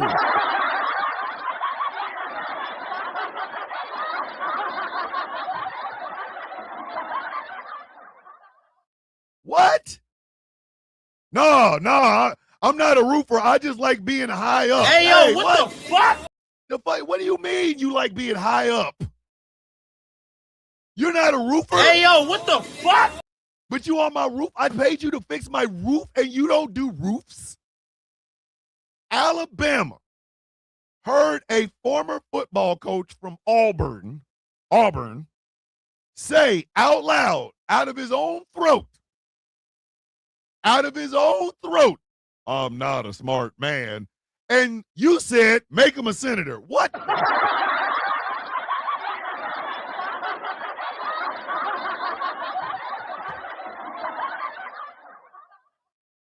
But I forget. Listen, it's Silky soul hat time. Listen, I forget. She is now currently putting some seared corn, perfectly sliced, in this goddamn gumbo. I'm gonna let her cook. Thank you, Taz, for putting that up there. I'm gonna continue to let this white woman cook. would have put me in a bad mood. But that would have not made me like full on feral like I am right now. This post immediately after it is what did that. Tommy Tuberville says that we need to build a 30-foot wall around the entire state of Alabama. Why do you think he is saying that we need to build this 30-foot wall? It's not because people are fucking flooding in this state wanting to live here, right? Why would they want to? Highest infant mortality rate, highest maternal mortality rate, like that. Okay, sure, the people are flooding in. Why did he say today, though, that we need this? It's because Missouri, Michigan, whatever fucking state it was that elected the Muslim guy in their primary, that made him think that for some reason down here in Alabama, we need to build a fucking wall around the state. Let me tell you what would happen if we actually tried to put a wall or just even block us off. This fucking state takes more from the federal government than we have ever given it, right? We have the oldest, dumbest, most unhealthy electorate, and we need the federal government so that we don't fucking fall into rubble here. Like, a wall around this fucking state would be like going to the insane asylum, locking the door, and throwing away the key. Right? Yo. Let us break down the musings of one Thomas Tuberville. Let us break down the musings of one Thomas Tuberville. And I hate the fact that him and I have the same goddamn name. Ladies and gentlemen, Tupperware Tuberville over here said they should build a 30, not 29, not 31, 30 mile high wall around the entire state of Alabama because Michigan in the Democratic primary elected or chose Abdul al-Sayed, a Muslim man. And Tommy Tupperware Tuberville, the I'm not a smart man. The all I know is football. The man that advocated for having white nationalists in the United States military and was holding up promotions because of it, said, let's build a 30-foot wall around the entire state of Alabama.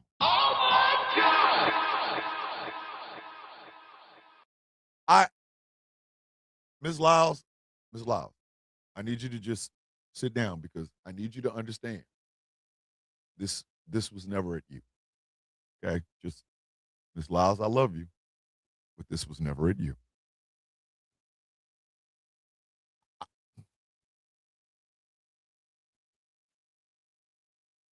Tommy Tuberville wants to put a 30-foot wall around the state of Alabama, as if the Muslim jihadists are looking to take over America, and the first place they want to start is goddamn Alabama.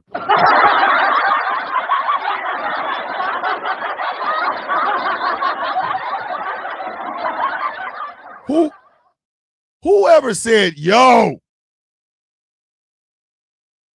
man, I'm tired of this affordable housing and living conditions, my girl getting pregnant and going and actually having a baby and then coming out like normal humans. I'm tired of this. I'm gonna move to Alabama. Tommy, Tuberville,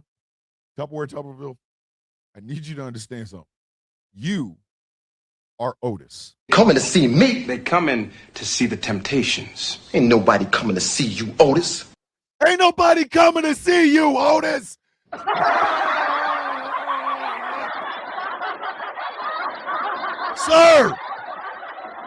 Sir, nobody is coming to see Alabama.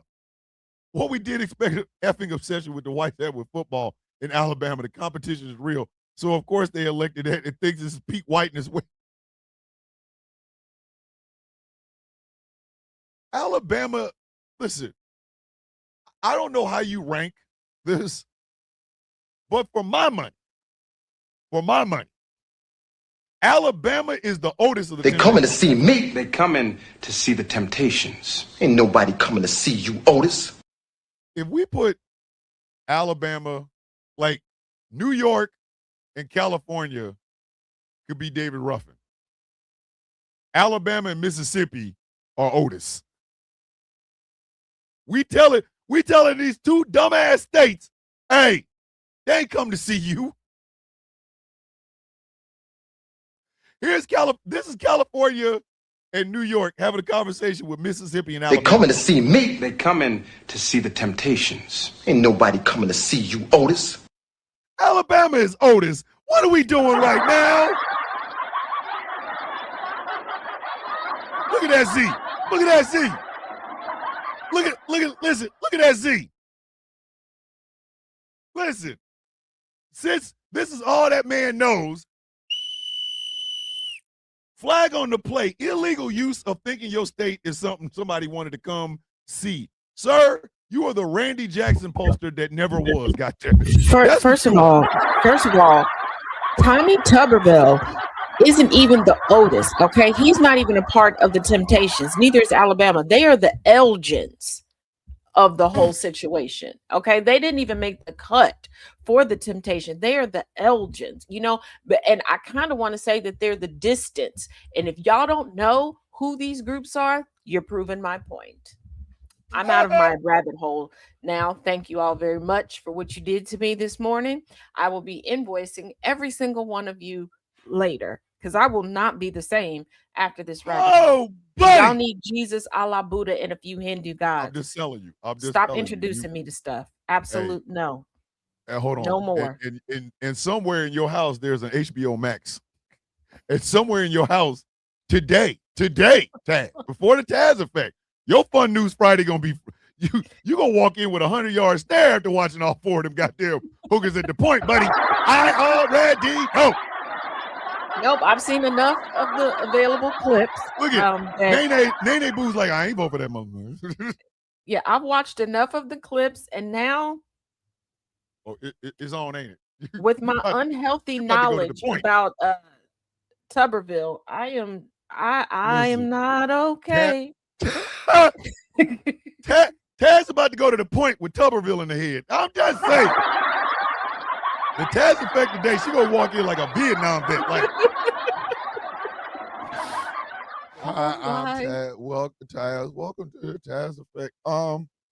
If I seem a little off, I watched all the episodes of Hookers at the Point, and I had Tommy Tuberville facts I was gonna talk about, and now they have mixed together, so it's Tommy Keep in Tuberville at the mind, point. today is the start of Gambit section segment on the Taz effect of Oh dear God. is this Florida man or Indiana man? So it's all downhill for me today. Chimney Christmas. Thank y'all. You done messed around and done some shit. Again, I'm letting this white woman cook because right now she putting seasoning, not seasoning, not salt and pepper. No, she putting seasoning. She putting great seasoning in the water. I'm gonna continue to let her cook. God damn it. It would be absolute, like, Lord of the Flies. You can't even understand that joke because you can't even fucking read. Why is it that he can say this dumb-ass shit and still be in the lead? Especially if you were to look up anything about this man, even the most ass-guzzling Republican would not be a fan of him. If they took their heads out of their own rectal sphincters for 5 seconds, they would say that he doesn't even stand for the policies that they think that he does. He got in front of Congress like last week or some shit and said that Social Security should be done away with. Do you know who benefits the most from Social Security in this country? The fucking octogenarians gargling Tuberville's balls in this. Jesus Christ.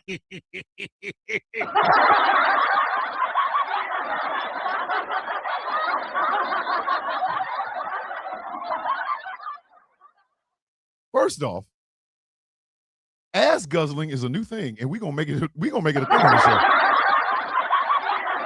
Salute to you, Anna Davis Abel. Thank you for bringing new words. Yesterday we had toss pot. Today we got ass guzzling. An ass guzzling toss pot is a diabolical person. Like, don't even trust him.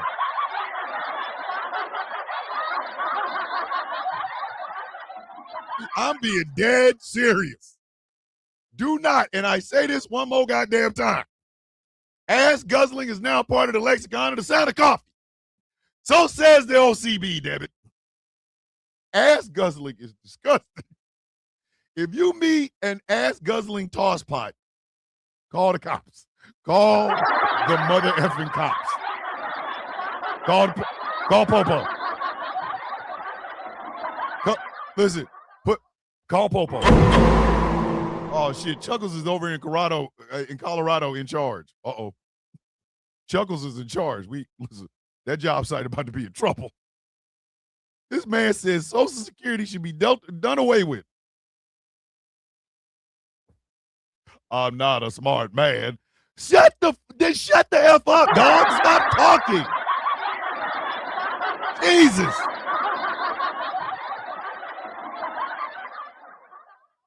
Lord, warrior Jesus, Lord. A 30-foot wall around Alabama, as if Alabama has anything in there that would require it to have a 30-foot wall.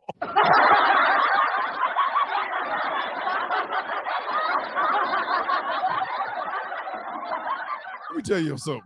If Alabama puts a 30-foot wall around it, right? But they got to have a checkpoint. Like there are checkpoints at every entry into Alabama. Them dudes are going to get paid to do absolutely nothing.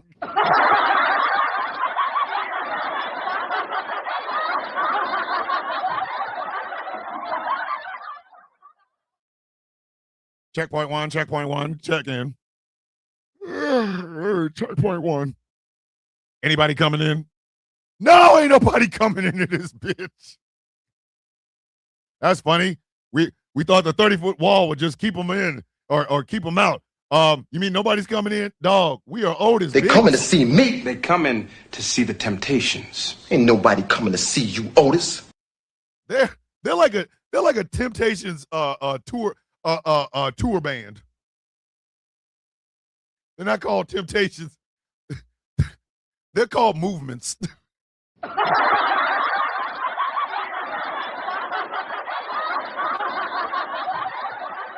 Now coming to the stage, you've loved them for as long as you've loved the Temptations. Ladies and gentlemen, the cover band, The Moments, The Movements. No, it's The Movements, mother. Oh, my bad. The Movements. And then they come in, shoot, shoot. They start singing. Oh no, Shaft. That's right, Shaft. The Urges.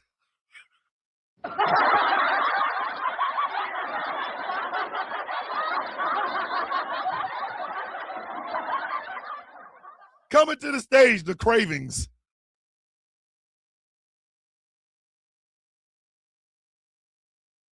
Hey, we definitely need an AI generated picture of the Cravings.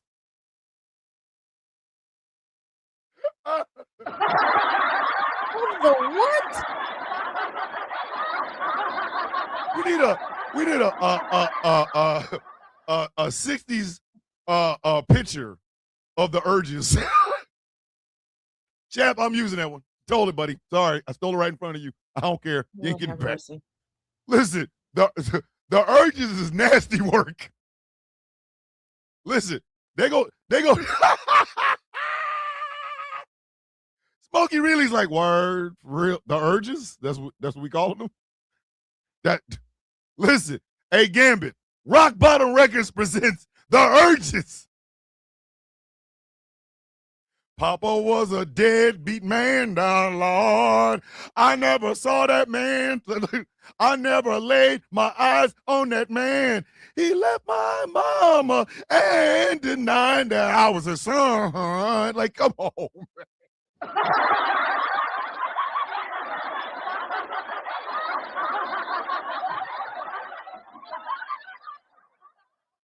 Imagine the Urges singing My Girl. But it's my girl, my girl, my girls at the Grippy Socks Casino. The Grippy Sock.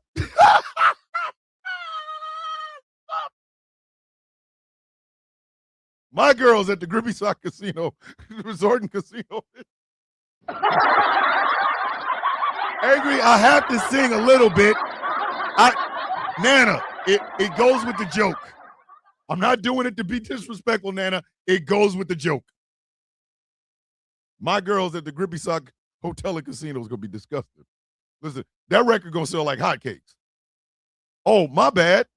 I can make that song.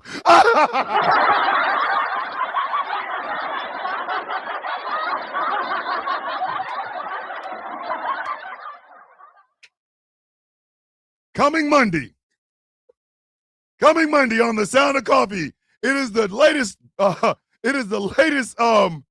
premiere from the Urges.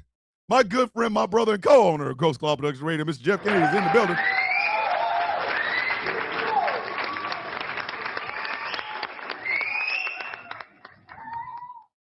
Why were they a white band? I did not see the Urges as a white band. I didn't see that. It's called The Urges. You said they're talking about they singing a song called My Girl. They got the urge. They'll be singing Yo Girl, talking about Yo Girl. Yo Girl, look at me. You got sunshine, and I'm getting pissed on by a dog. Pissed on by a dog. I don't know why this dog, listen, thinks I'm a log. He thinks I'm a log. I guess you're having fun, but I'm going to kick this dog if he don't belong to no one. Because I'm looking at The Urges sounds like a group that if flock cameras were around in the 1950s, they would have joined the police force just to use the flock cameras to stalk their mother's best friend's daughter. Hold on. Wait a minute. Let's see with $1.99. Donations. How about sir? Donations. Corner with Smokey all day. Gifts. I got to be in the corner with Smokey. Hey, the Urges sound like the sort of group that would go into like department stores and sniff panties. Just sniff them. And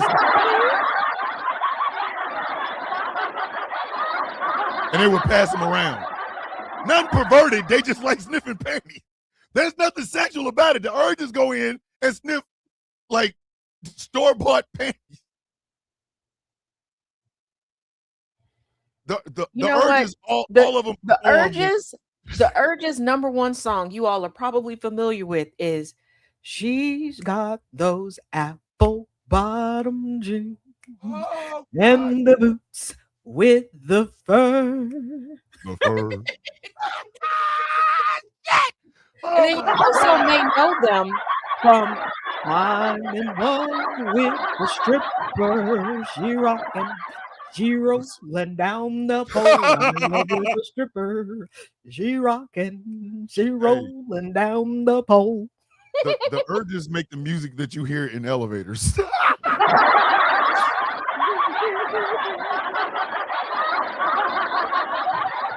All that music you hear in the elevators is brought to you in part by the Urges.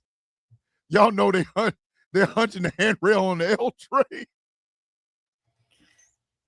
Yeah, y'all heard of that midnight train to Georgia? Oh my God, these people were on that midday. They on that midday train to Uptown. Leaving on that midday train to Uptown. Woo woo. I'm gonna leave here with her, and she'll forget about him tonight. Yeah. The Urges had a song called Roofie, but they had to take it off the air because it was graphic. That's why they started doing elevator music. I don't carry Tic Tacs, baby. I carry Roofie. Oh shit! I'll get you high for the buy and the buy. Listen, they would be the hottest group in Alabama. You've heard of the Temptations. Now get ready for the Urges. Urges coming to the stage.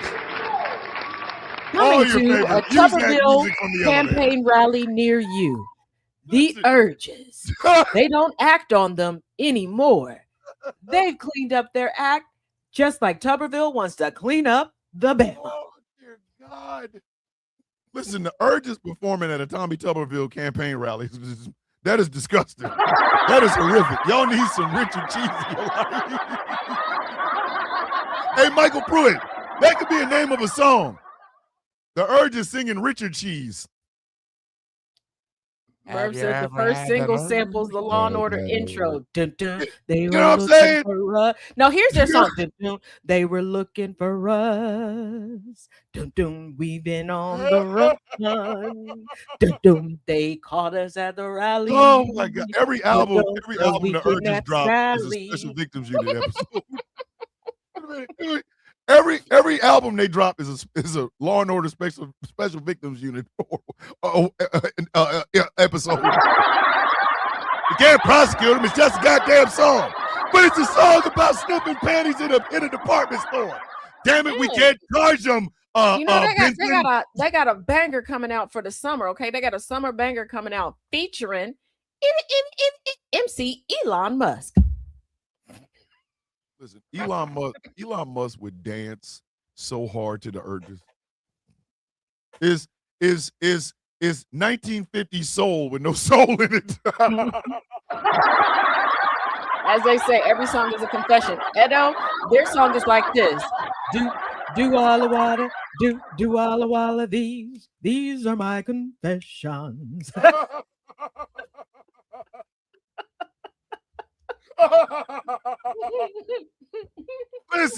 Listen, the Urges is that's a nasty band.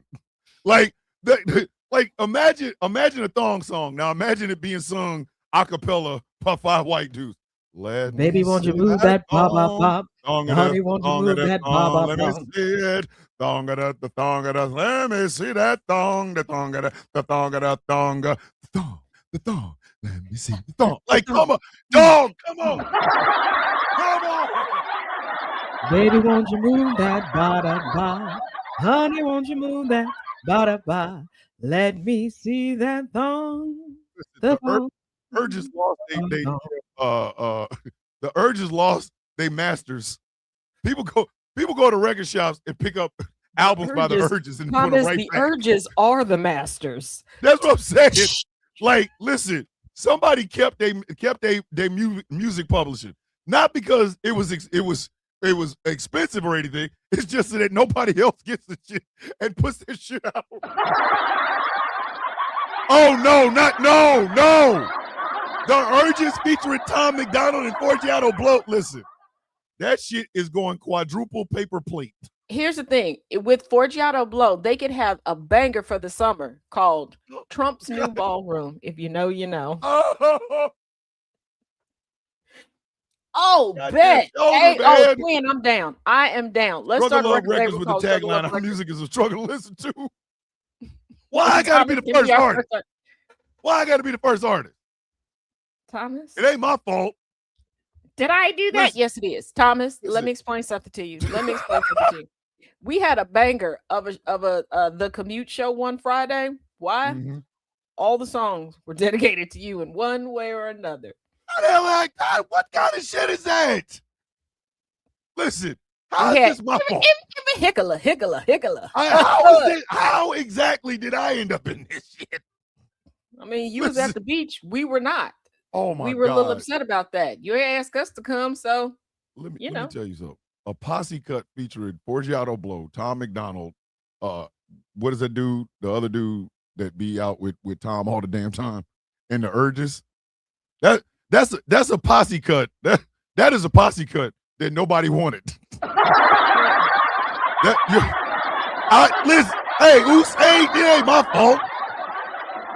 That is a posse cut nobody asked for. That's what that is. Triple crack rock. Triple crack pipe. You know what?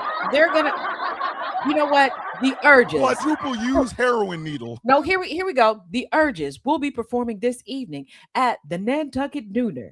All drinks not in Nantucket. Listen, for anyone that brings their own container. Nah. Ice will be locally sourced from the waterways of Nantucket. Come for a rockin' good old throwback traditional time.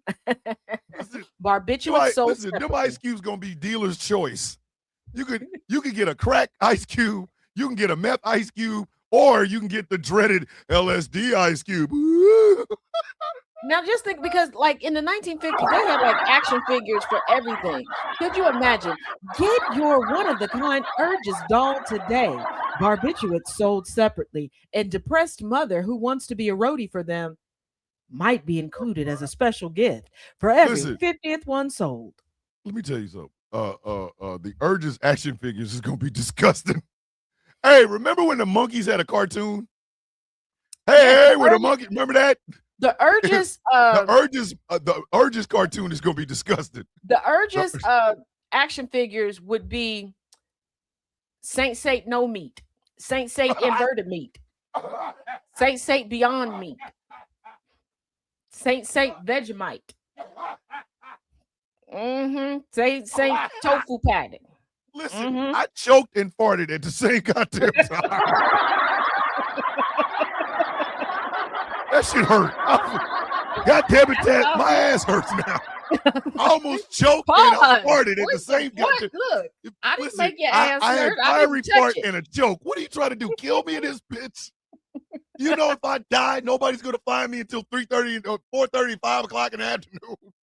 I almost choked and I farted at the same time. First of all, you know she listening and watching. Plus, we'll send her a message and let her know that you done killed over in there. Oh, God damn it! And I'm pretty sure Caesar the squirrel still got a tracking device on you, so he'll come. It'll be like no meat is nasty. Thomas the villain bishop has passed away. Caesar will get that. I've been waiting on this. Listen, when y'all start making TikTok videos about me dying, don't tell them how I died. He choked on coffee and farted really hard. Don't do that. Don't let me go out on my shield. Goddammit. He died in a fight for his life against 16 squirrels, all armed with knives. Don't let him tell Thomas. He died. He farted and choked. Ain't nobody trying to hear that. Don't do that to promises. Okay, at 15 Why you not gonna make no promise? Look, at 15 years old, we didn't even become friends because of this. Okay, she told me how her aunt died because her aunt got hit by an ice cream truck. Now we know ice cream trucks don't move that fast. I told everybody. Okay, I told everybody. So I understand why she didn't want to be my friend. I make no promises. So I might sign up to do your So eulogy you gonna just make to throw goddamn that in sure the everybody eulogy. knows. Everybody that's ever liked me and everybody that's ever hated me on TikTok, you gonna make goddamn sure they know I died during the show, choking on coffee and farting really hard. Thanks, Taz. Appreciate it. That's what sisters do. That's what. Yeah, you thought I wasn't gonna be a That's what little sister sisters do. because you don't went on to the And upper look at room. hold on. Look at your twin and alibi over here. Talking about don't ask me then. Like, come on. Right. Come We are on. the GCPR Hold on. twins. Y'all not gonna put no sad music. Y'all not gonna put like in the arms of the angels over my picture or some shit. Okay, No. let me explain. What y'all gonna put on there? Big titty. Like, come on, No, don't do that. this is what's gonna happen. Okay, I'm gonna say Thomas is in the arms of the angels because he tried to fly away with a fart. Inside his chest was a bird that he could. Hey, you better tell you better tell the reason why I had a choke fart. Because I said Saints ain't no meat and Thomas died. Like, right. Listen, all I said was Saint no meat and Thomas just died. He killed over and died. Come on. First of all, I'm going to incorporate it into my outfit as I stand up there and tell people what had happened. They will understand. Taz is gonna go make a shirt called Saint No Meat. She's gonna put a white man with a micro penis on it. She's gonna sell it, but she's gonna make sure to buy one of the shirts just so that on Fun News Friday she can wear it when she announces that I'm dead from a choke fart.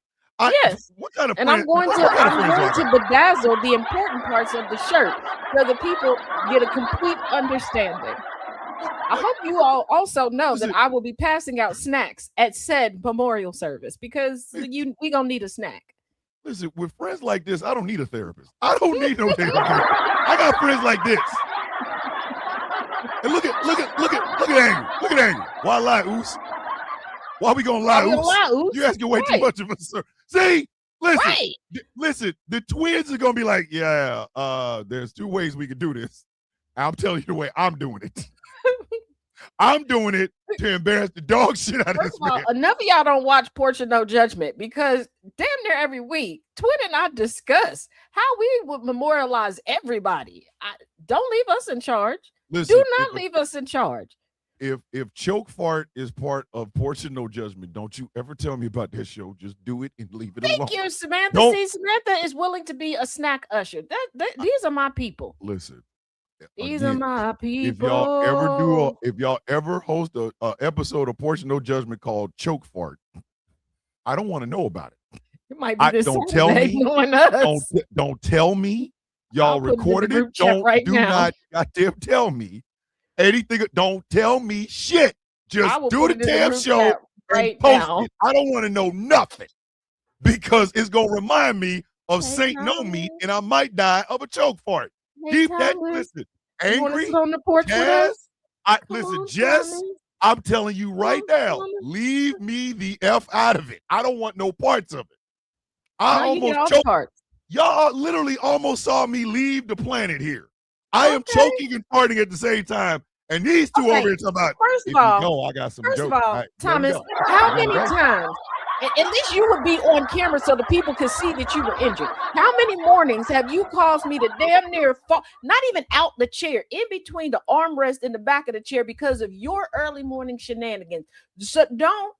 But it's a morning show. I'm supposed to make you because you're getting ready to go to work or whatever. You are not. Next episode is Porch of Choke Fart. Yes. Taz, Angry. I don't want to know. Okay. I am Listen the CEO of this company. Listen to I am the CEO of this radio station. Just post the damn thing. Don't tell me about it. Don't ask me to watch it. Don't send me no damn clips. You know what? Leave it alone.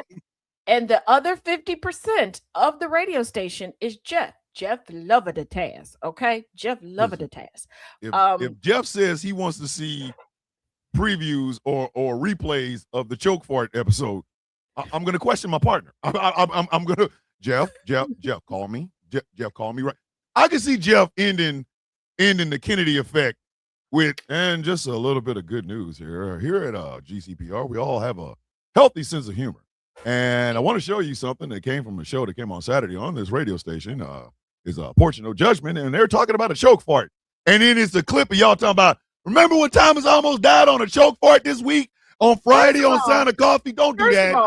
Jeff, we're going to have Jeff. Senior Bishop, you didn't think that Jeff would come on the Villain's View. And guess who got him to do it? Anything is possible. It's possible. Listen, if Jeff ends his damn show, and the crazy part about it is I won't even know it. Choke fart is the new toss pot 5.0. Exactly. I will not even know it. Because Jeff's show goes on right before ours. So while I'm sitting here getting ready for the Villain's View, I gotta be informed by people via text message like, yo, did you see the end of the Kennedy effect? I haven't had a chance to. Why? Yo, Jeff showed clips where they was talking about your choke fart.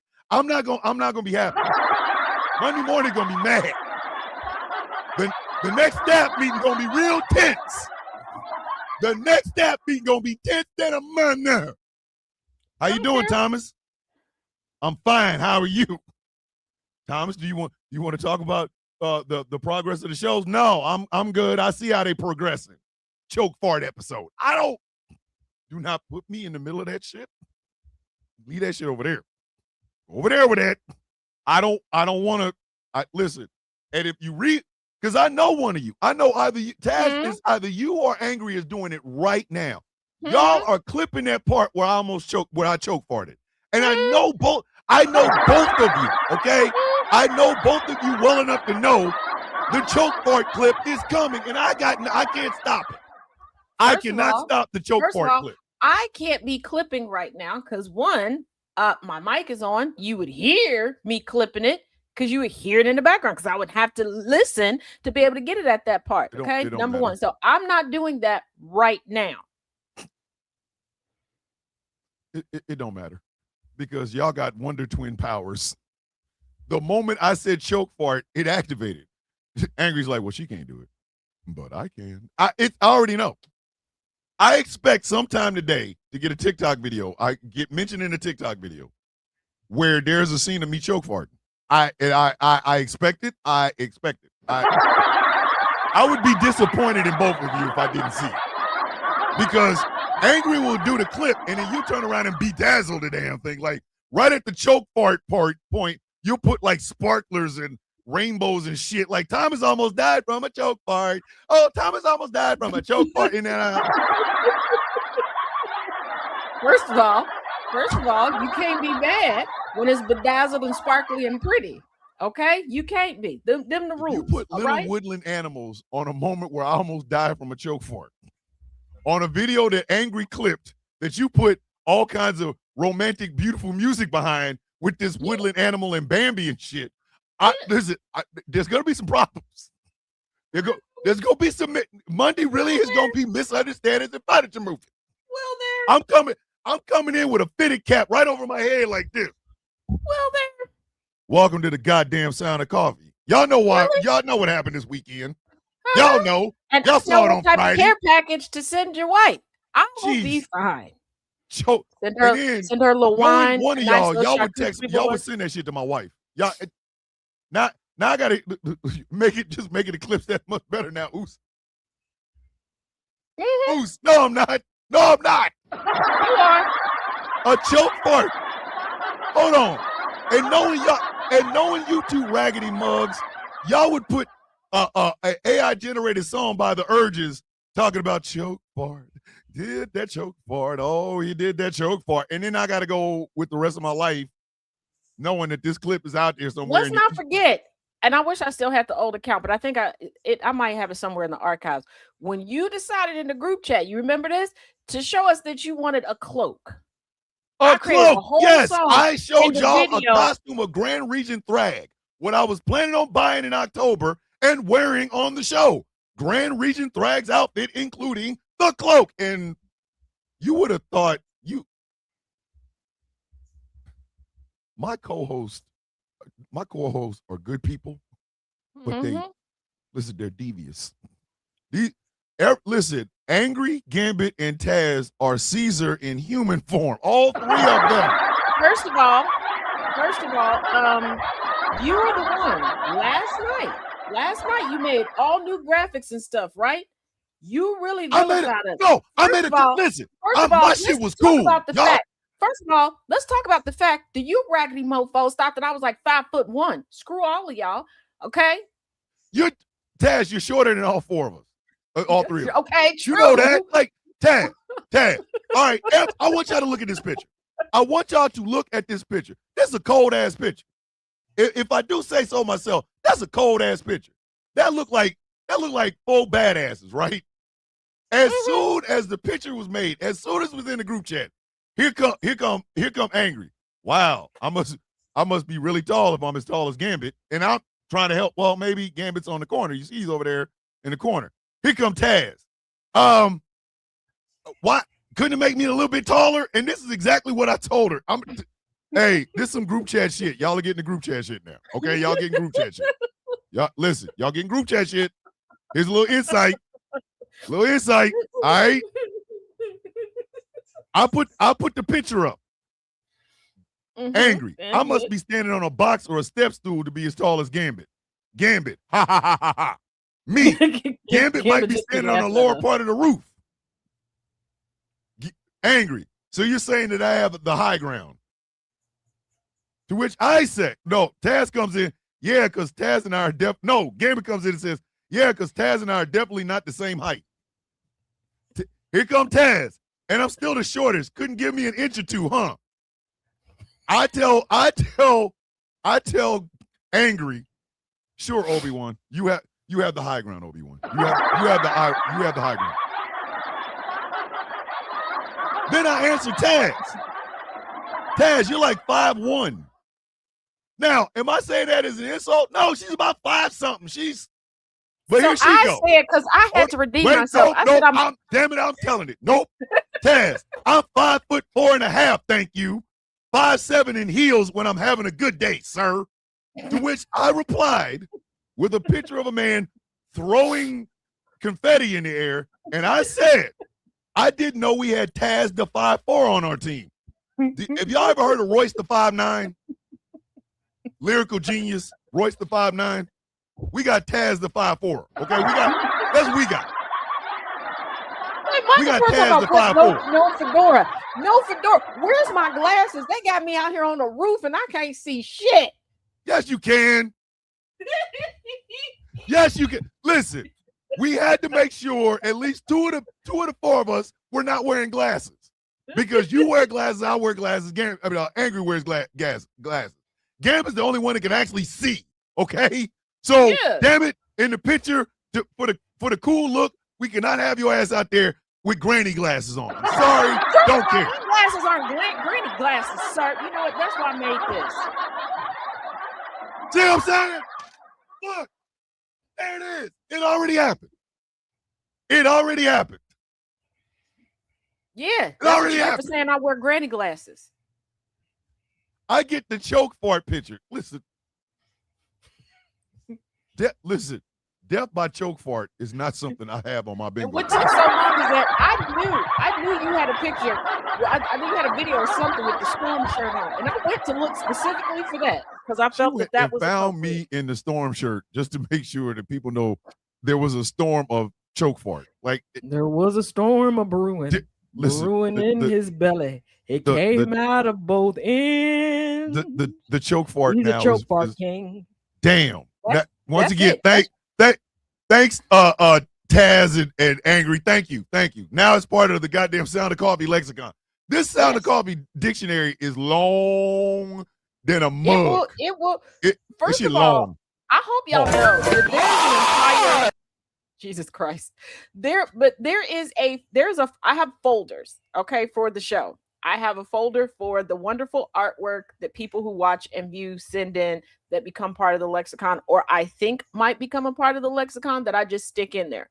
And then I have different folders like opening of the show, all these different things. Like when I made the Kobe trophy, because I was like, we need a visualization. This will go in there. It will, and I will pull it out as the choke fart. Listen, out of almost 2 years of show, over 2 years of show, you mean to tell me choke fart is come on, man.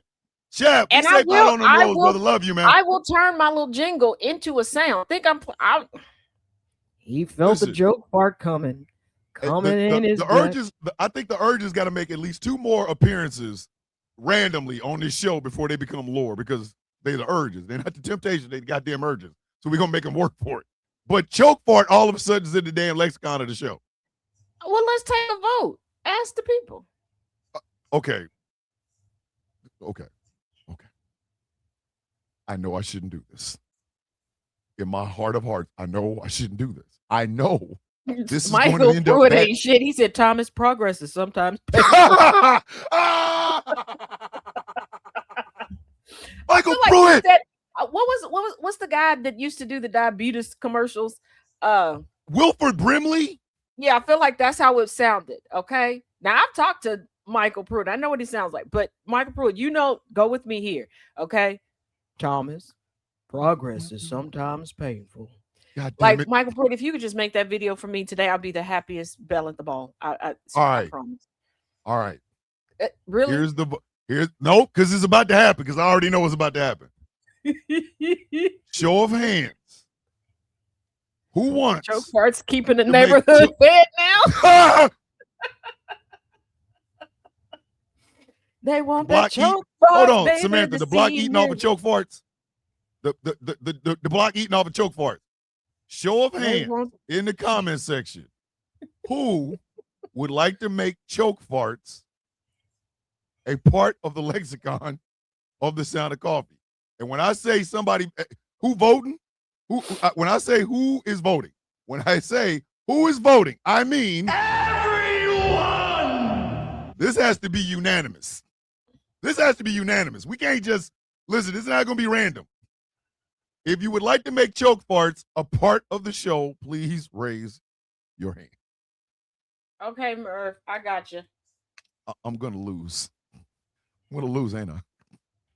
Listen, this election was over when I even announced it. Look, my campaign is over. Like, oh, yeah. Yeah. Oh, look at the hands. They got this is the quickest Lord. I don't ever seen them respond. Y'all must have had good coffee today. Listen, y'all heard had expensive coffee. Y'all heard choke fart even and Nana a vote, and y'all asses was ready. Look at Nana. Look at Nana. Nana J out here like, yeah. Make choke fart part of the show. Yeah. You know what? This is what we need. I don't know who's gonna make. I'm not gonna make it because I done did enough for today. For sheep stealer, we need a here comes the sheep. Like that's what we need for sheep stealer. I don't have a really deep enough voice, and it hurts when I deepen my voice. Shit, we get Gambit to do it. But if only y'all, I don't know if y'all know how actual high my voice is. So to lower it just so that I don't sound annoying on air, is hard enough. And to deepen it even more, baby, listen. Before had one wish, y'all would make choke fart. Before I announced the results of the election, I just want all of y'all to know this. All of y'all. Every one of y'all. You getting smoky, really? Smoky, really? I don't care. You getting smoky, really? I mean, it's only fitting for this show. We are all unhinged. Ladies and gentlemen, the winner of the vote. What, did he do it already? Hold on. Wait a minute. Jesus, no, he didn't. Wait a minute. I got to, hold on. Let me pull it up on my iPad. No. Wait a minute. No. Wait a minute. No, we didn't. I promise you. Angry, we gonna fight, Oos. Oos, we gonna fight.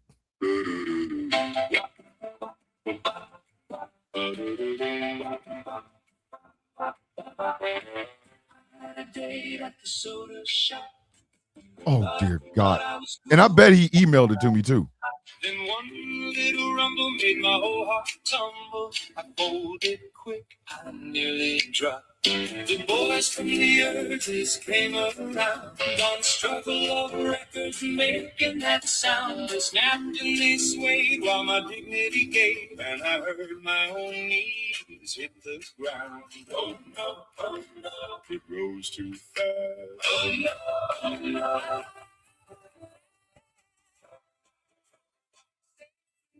We're never making it out of the project. I'm sorry, we're never making it out of the project. We are never. You do realize I am going to take the chorus and I'm going to put it to the backing of this picture. The choke fart shuffle. Angry. Why do you hate me, Oos? What did I ever do? We had the Cupid shuffle. We might as well have the choke fart shuffle. The choke fart shuffle. Which one of you raggedy bastards is gonna use that in a video today? Which one I'm of about you? to do it right now. I just told you that. I didn't hide the fact of what there I'm we about go. to do. There we go. There we go. There we go. I'm the dry snitch queen. Jeez, okay. Now hurry up. I got to go make breakfast. We got a few more minutes. Hold on. Wait a minute. Good God Almighty.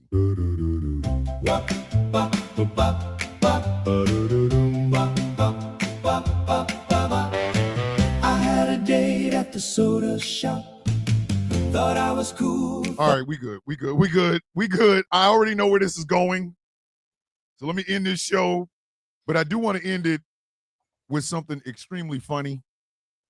I want to end it with something extremely funny. So I need y'all to take a few minutes and laugh with me.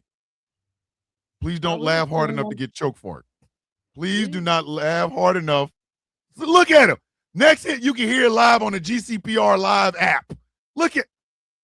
He's gonna take my close brush with death and turn it into music and then put it on the damn radio station. We are never serious. Do you want the house paid off or not?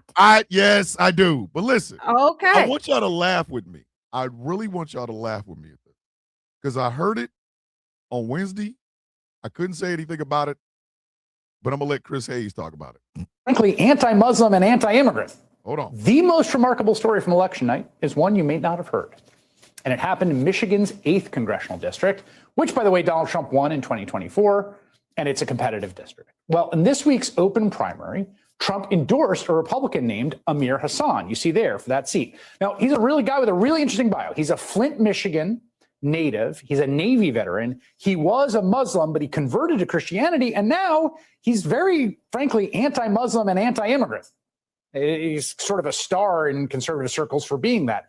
He also got endorsements from House Speaker Mike Johnson and South Carolina Senator Tim Scott. Now, his main competition in this Republican primary for a competitive seat was a guy named Tom Smith, who is a small businessman whose campaign page on Facebook had 95 followers.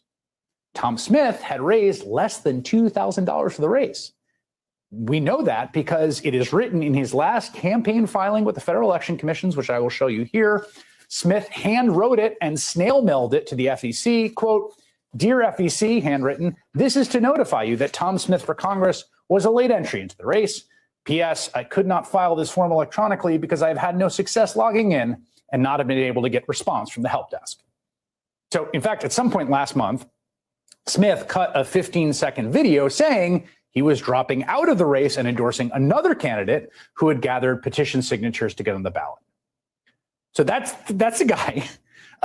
Donald Trump and Mike Johnson have endorsed Amir Hassan, okay? He's got a perfect bio. It should have been clear sailing for Amir Hassan, the formerly Muslim, currently Christian, black man from Flint. Except a lot of Donald Trump's followers assumed Hassan was Muslim. They wondered why Trump would endorse a Muslim. They called Hassan a snake in the grass. The disinformation about this man and the hatred, it got so bad, the candidate felt too compelled to address it in a car selfie video. My name is Amir Hassan. I'm born and raised in Flint. My whole family has been here for hundreds of years. I'm not an immigrant.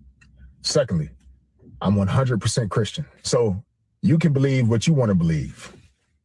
But believe me, I'm not the great deceiver. Yes, but isn't that exactly what the great deceiver would say? Well, on Tuesday, Hassan had his day at the polls, and he lost the Republican primary by nearly 20 points to Tom Smith, the guy with the handwritten FEC note, the guy who had raised less than $2,000, and the guy who had dropped out of the race. Why do you think that is? There is one and only one explanation for why that happened. In a party that is now utterly organized around open bigotry as its reason for being, as its last resort, the most remarkable story from election night is one you may not have heard. Ladies and gentlemen, that's a Kobe. That is Kobe. That is a Kobe. Tom Smith won an election he dropped out of who he didn't raise enough money for and didn't have anybody endorsing him or nothing, to a guy who's a black, former Muslim, current Christian, endorsed by Donald Trump, Tim Scott, and Mike Johnson, a.k.a. the Triangle Kiss of Death. And Tom Smith won. Kobe. Tom Smith handwrote some shit to the FCC. Kobe. That's some Kobe shit. I kiss my ass. That's Kobe. That is Kobe. the essence of Mamba mentality, goddammit. No, I When think I we have ain't even in the something- race, mother. But I think I have something that better encapsulates what happened in this race. I think you're gonna like it. Here you go. Here you go. Here you go. Save me tonight. Save me tonight. Choke fire. Choke fire. Are you trying to say Amir Khan choke farted? Is that, Yes. Taz, are you trying to say that Amir Khan choke farted? Yes. Amir Hassan choke farted. And Are you he for is. real right now? Yes. You know the damn thing's only been about 15 minutes old. You really gonna say that Amir Hassan choke farted? First of all, we did? I told you that I was going to cut it down and I was going to put it to the backing of this. Why? Because you said that I wear old lady glasses. It was a joke. God. Yeah. Mm-hmm. It was unnecessary. Mm-hmm. And you out here talking about Amir Hassan choke farted. We'll make a Indeed. decision about the Discord server. The decision is this. Because I know how many people who have connected on the Discord server and how many people have been helped on that Discord server, the good outweighs the bad. So therefore, the Discord server will remain with a caveat. Michael Pruitt emailed myself and Taz a set of rules. Mm-hmm. I don't know how it's going to happen. Taz, Angry, I want those rules posted in the Discord server. I want them up front, right up front. And that will be the rule for the Discord server. Anybody that comes in will obey the rules. Anybody that's already there will obey the rules. And there are punishments and penalties for not obeying the rule. If this show is going to exist going forward, every one of us need to learn from what happened on Tuesday. Every one of us. There is absolutely no ambiguity about this, and I want this to be understood for the very last time because I will not say it again. Taz is here because I want her here. Taz is a part of this show. Disrespecting Taz is like disrespecting me, and if you disrespect me, you will not be here. I do not want another single moment where Taz is attacked or feels attacked. I do not care what your background is. Nobody is asking you to think like us. Nobody is asking you to act like us. Nobody is asking you to deny everything that you've gone through. However, we're different, every one of us. That will be respected. We can disagree. We can disagree, but that is what the Discord server is for. If you have a disagreement, talk to the person you have the disagreement with. Do not bring them to the chat or the Sound of Coffee. Do not email me. Do not DM me. Don't do anything like that. The Discord server is for you. To have me in it would simply look like a vanity project, and that's not what I do here. You will respect each other. You will respect each other. Your differences, your background, your life experience. You will not center yourself in any situation, and you will be uncomfortable. We are not hating you. We don't dislike you. We are simply making you uncomfortable about very touchy subjects. That's what we do here.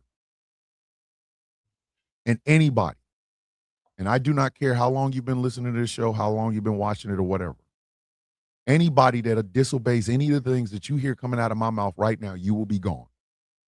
You got one goddamn time. One. Let's go back to DM and Taz because it's boring over there now. We used to have a rocking good time over there. Can we go back to that? Go back to what? They used to DM me fun stuff. Yes. Continue to do that. I was just letting them know. Please go back to doing that. We Yes, have a rocking good time over send there. Taz all the goofy shit you want. Please do. Because when you send it to her, it inevitably ends up with me. And we make jokes, we laugh, we have a good time, but we leave with the understanding that this is ours. It belongs to us. I do not want a single person ever to watch or listen to this show and think we don't love you.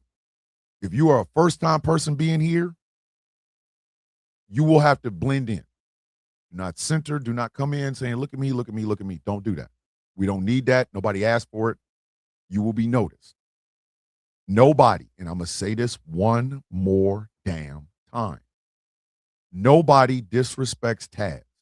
Whether it's here, whether it's the Taz effect, I do not care. Nobody disrespects her and stays in here. You don't. When you, if you think disrespecting Taz is going to get my attention, no, it's disrespecting me. Okay? That's it. We're not doing this anymore.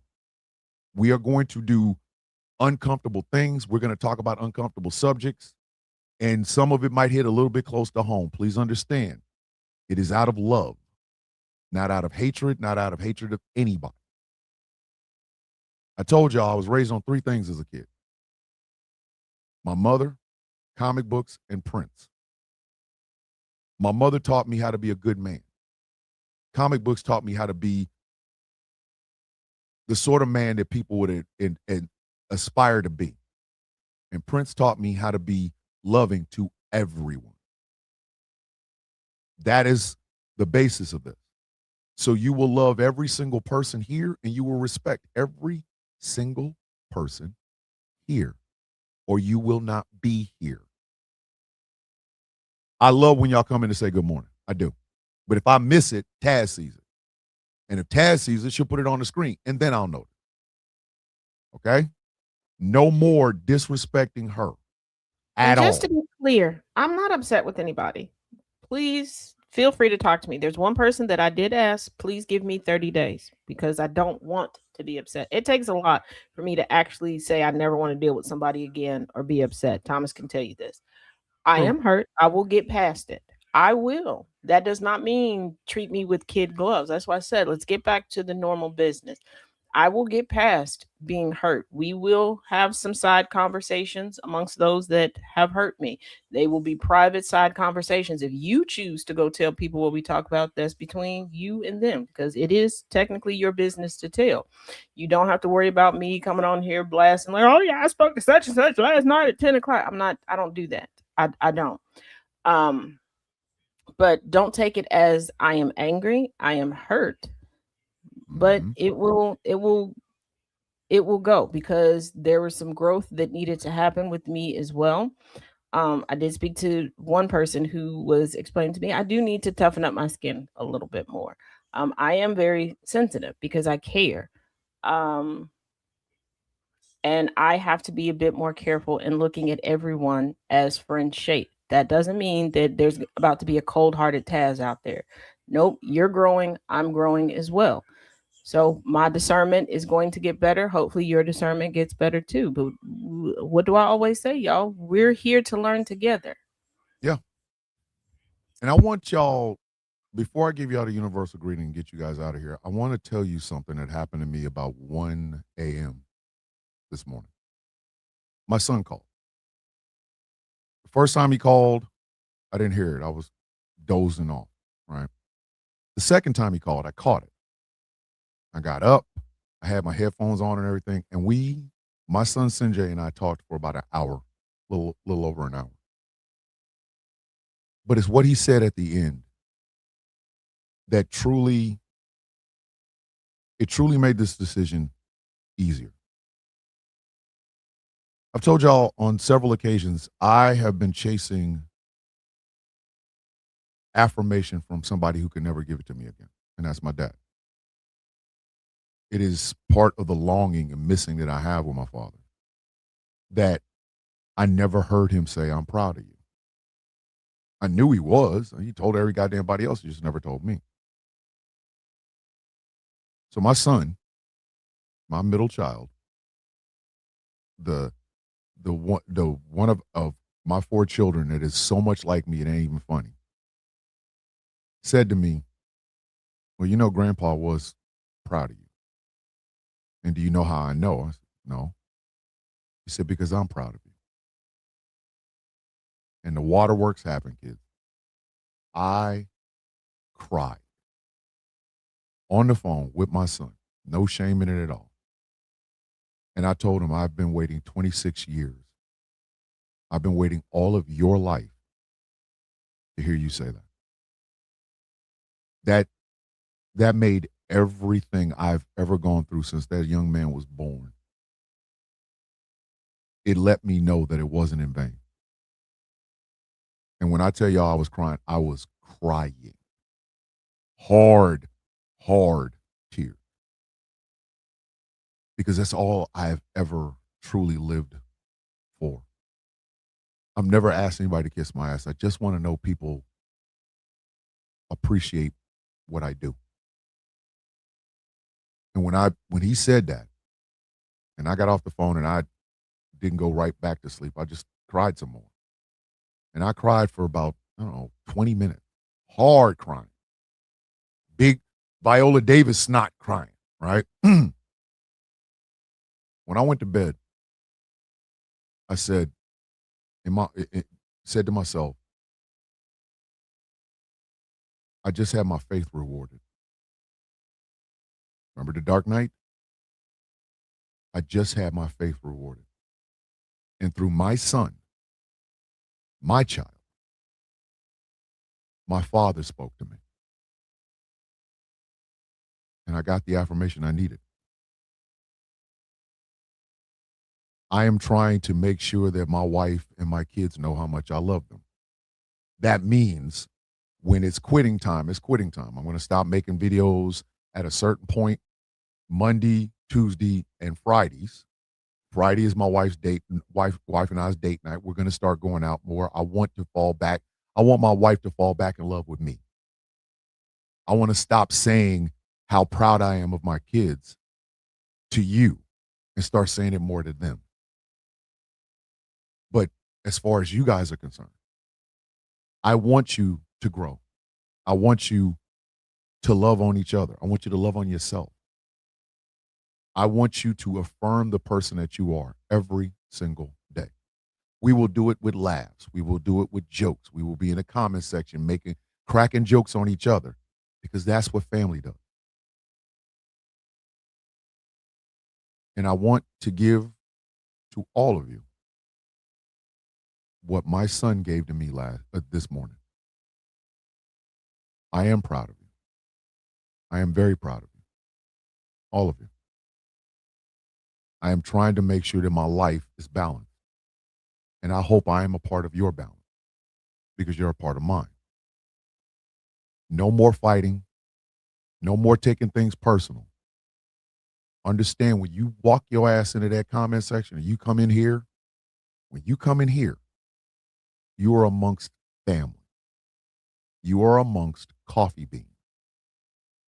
And what do coffee beans do? They blend to make the best cup of coffee possible. They do. That is you. So, on behalf of my son, the Discord server will stay. There's my decision. But I got to get out of here because I got a goddamn doctor's appointment here in almost a few minutes. Well, haven't done it in a couple of days. You need to hear it. The universal greeting of the coffee beans. Bow your heads, please. How you doing? I woke up. Everybody else, because I woke up. That's how I look at it. You all had a chance until I woke up. Today's mine. That's just what it is. The shit belongs to you. Heather Don't let me not see your ass for weeks, woman. I don't care. Listen, I love you. Whatever you got going through, we going through it together. But you make sure you bring your ass in here or send me a text or send me a goddamn Raven from Winterfell. I don't give a shit what it is. You are my manager, and I love you to death. So make sure I know that you're good. All right? I'm going to get out of here. I got a doctor's appointment. I got to go make sure my kid looks great. Woo! I got my affirmations, kid. I got them. I got them from probably the most unexpected place possible, but I got them. My father was proud of me. And he spoke to his grandson to tell me. Can't beat that. What is it we say every day? Kids, may your day be as sweet as the coffee in your cup. Come Monday morning, we go back to the regularly scheduled shenanigans. Taz will be here, I'll be here, and so will you. I love each and every one of you. Thank you for allowing me to make your day better. I will see you all on Monday. Misunderstandings and furniture moving Monday. We might talk more Tuberville. Because Tommy Tuberville is a walking misunderstanding and an equally walking furniture moving. That's what Tommy Tuberville is. We might call Monday really Smokey Really Tuberville Day. We might do that. Yeah, 'cause Taz? I got some really good graphics for Tuberville that we got to use. Keep in mind this Friday, well today, Gambit segment starts and there will be no real news. It's all going to be Taz Roulette because y'all went over and above sending them in, and yeah, Y'all sent some bullshit in. Y'all know they damn sent a well lot. I don't know what. Yeah, y'all sent some bullshit. I don't even know, and I know y'all sent some bullshit. Taz, I love you. Thank you for being here. Thank you all for being here. I will see you all on Monday. Hey, I love you. Don't forget it. See you on Monday, kids. bye y'all.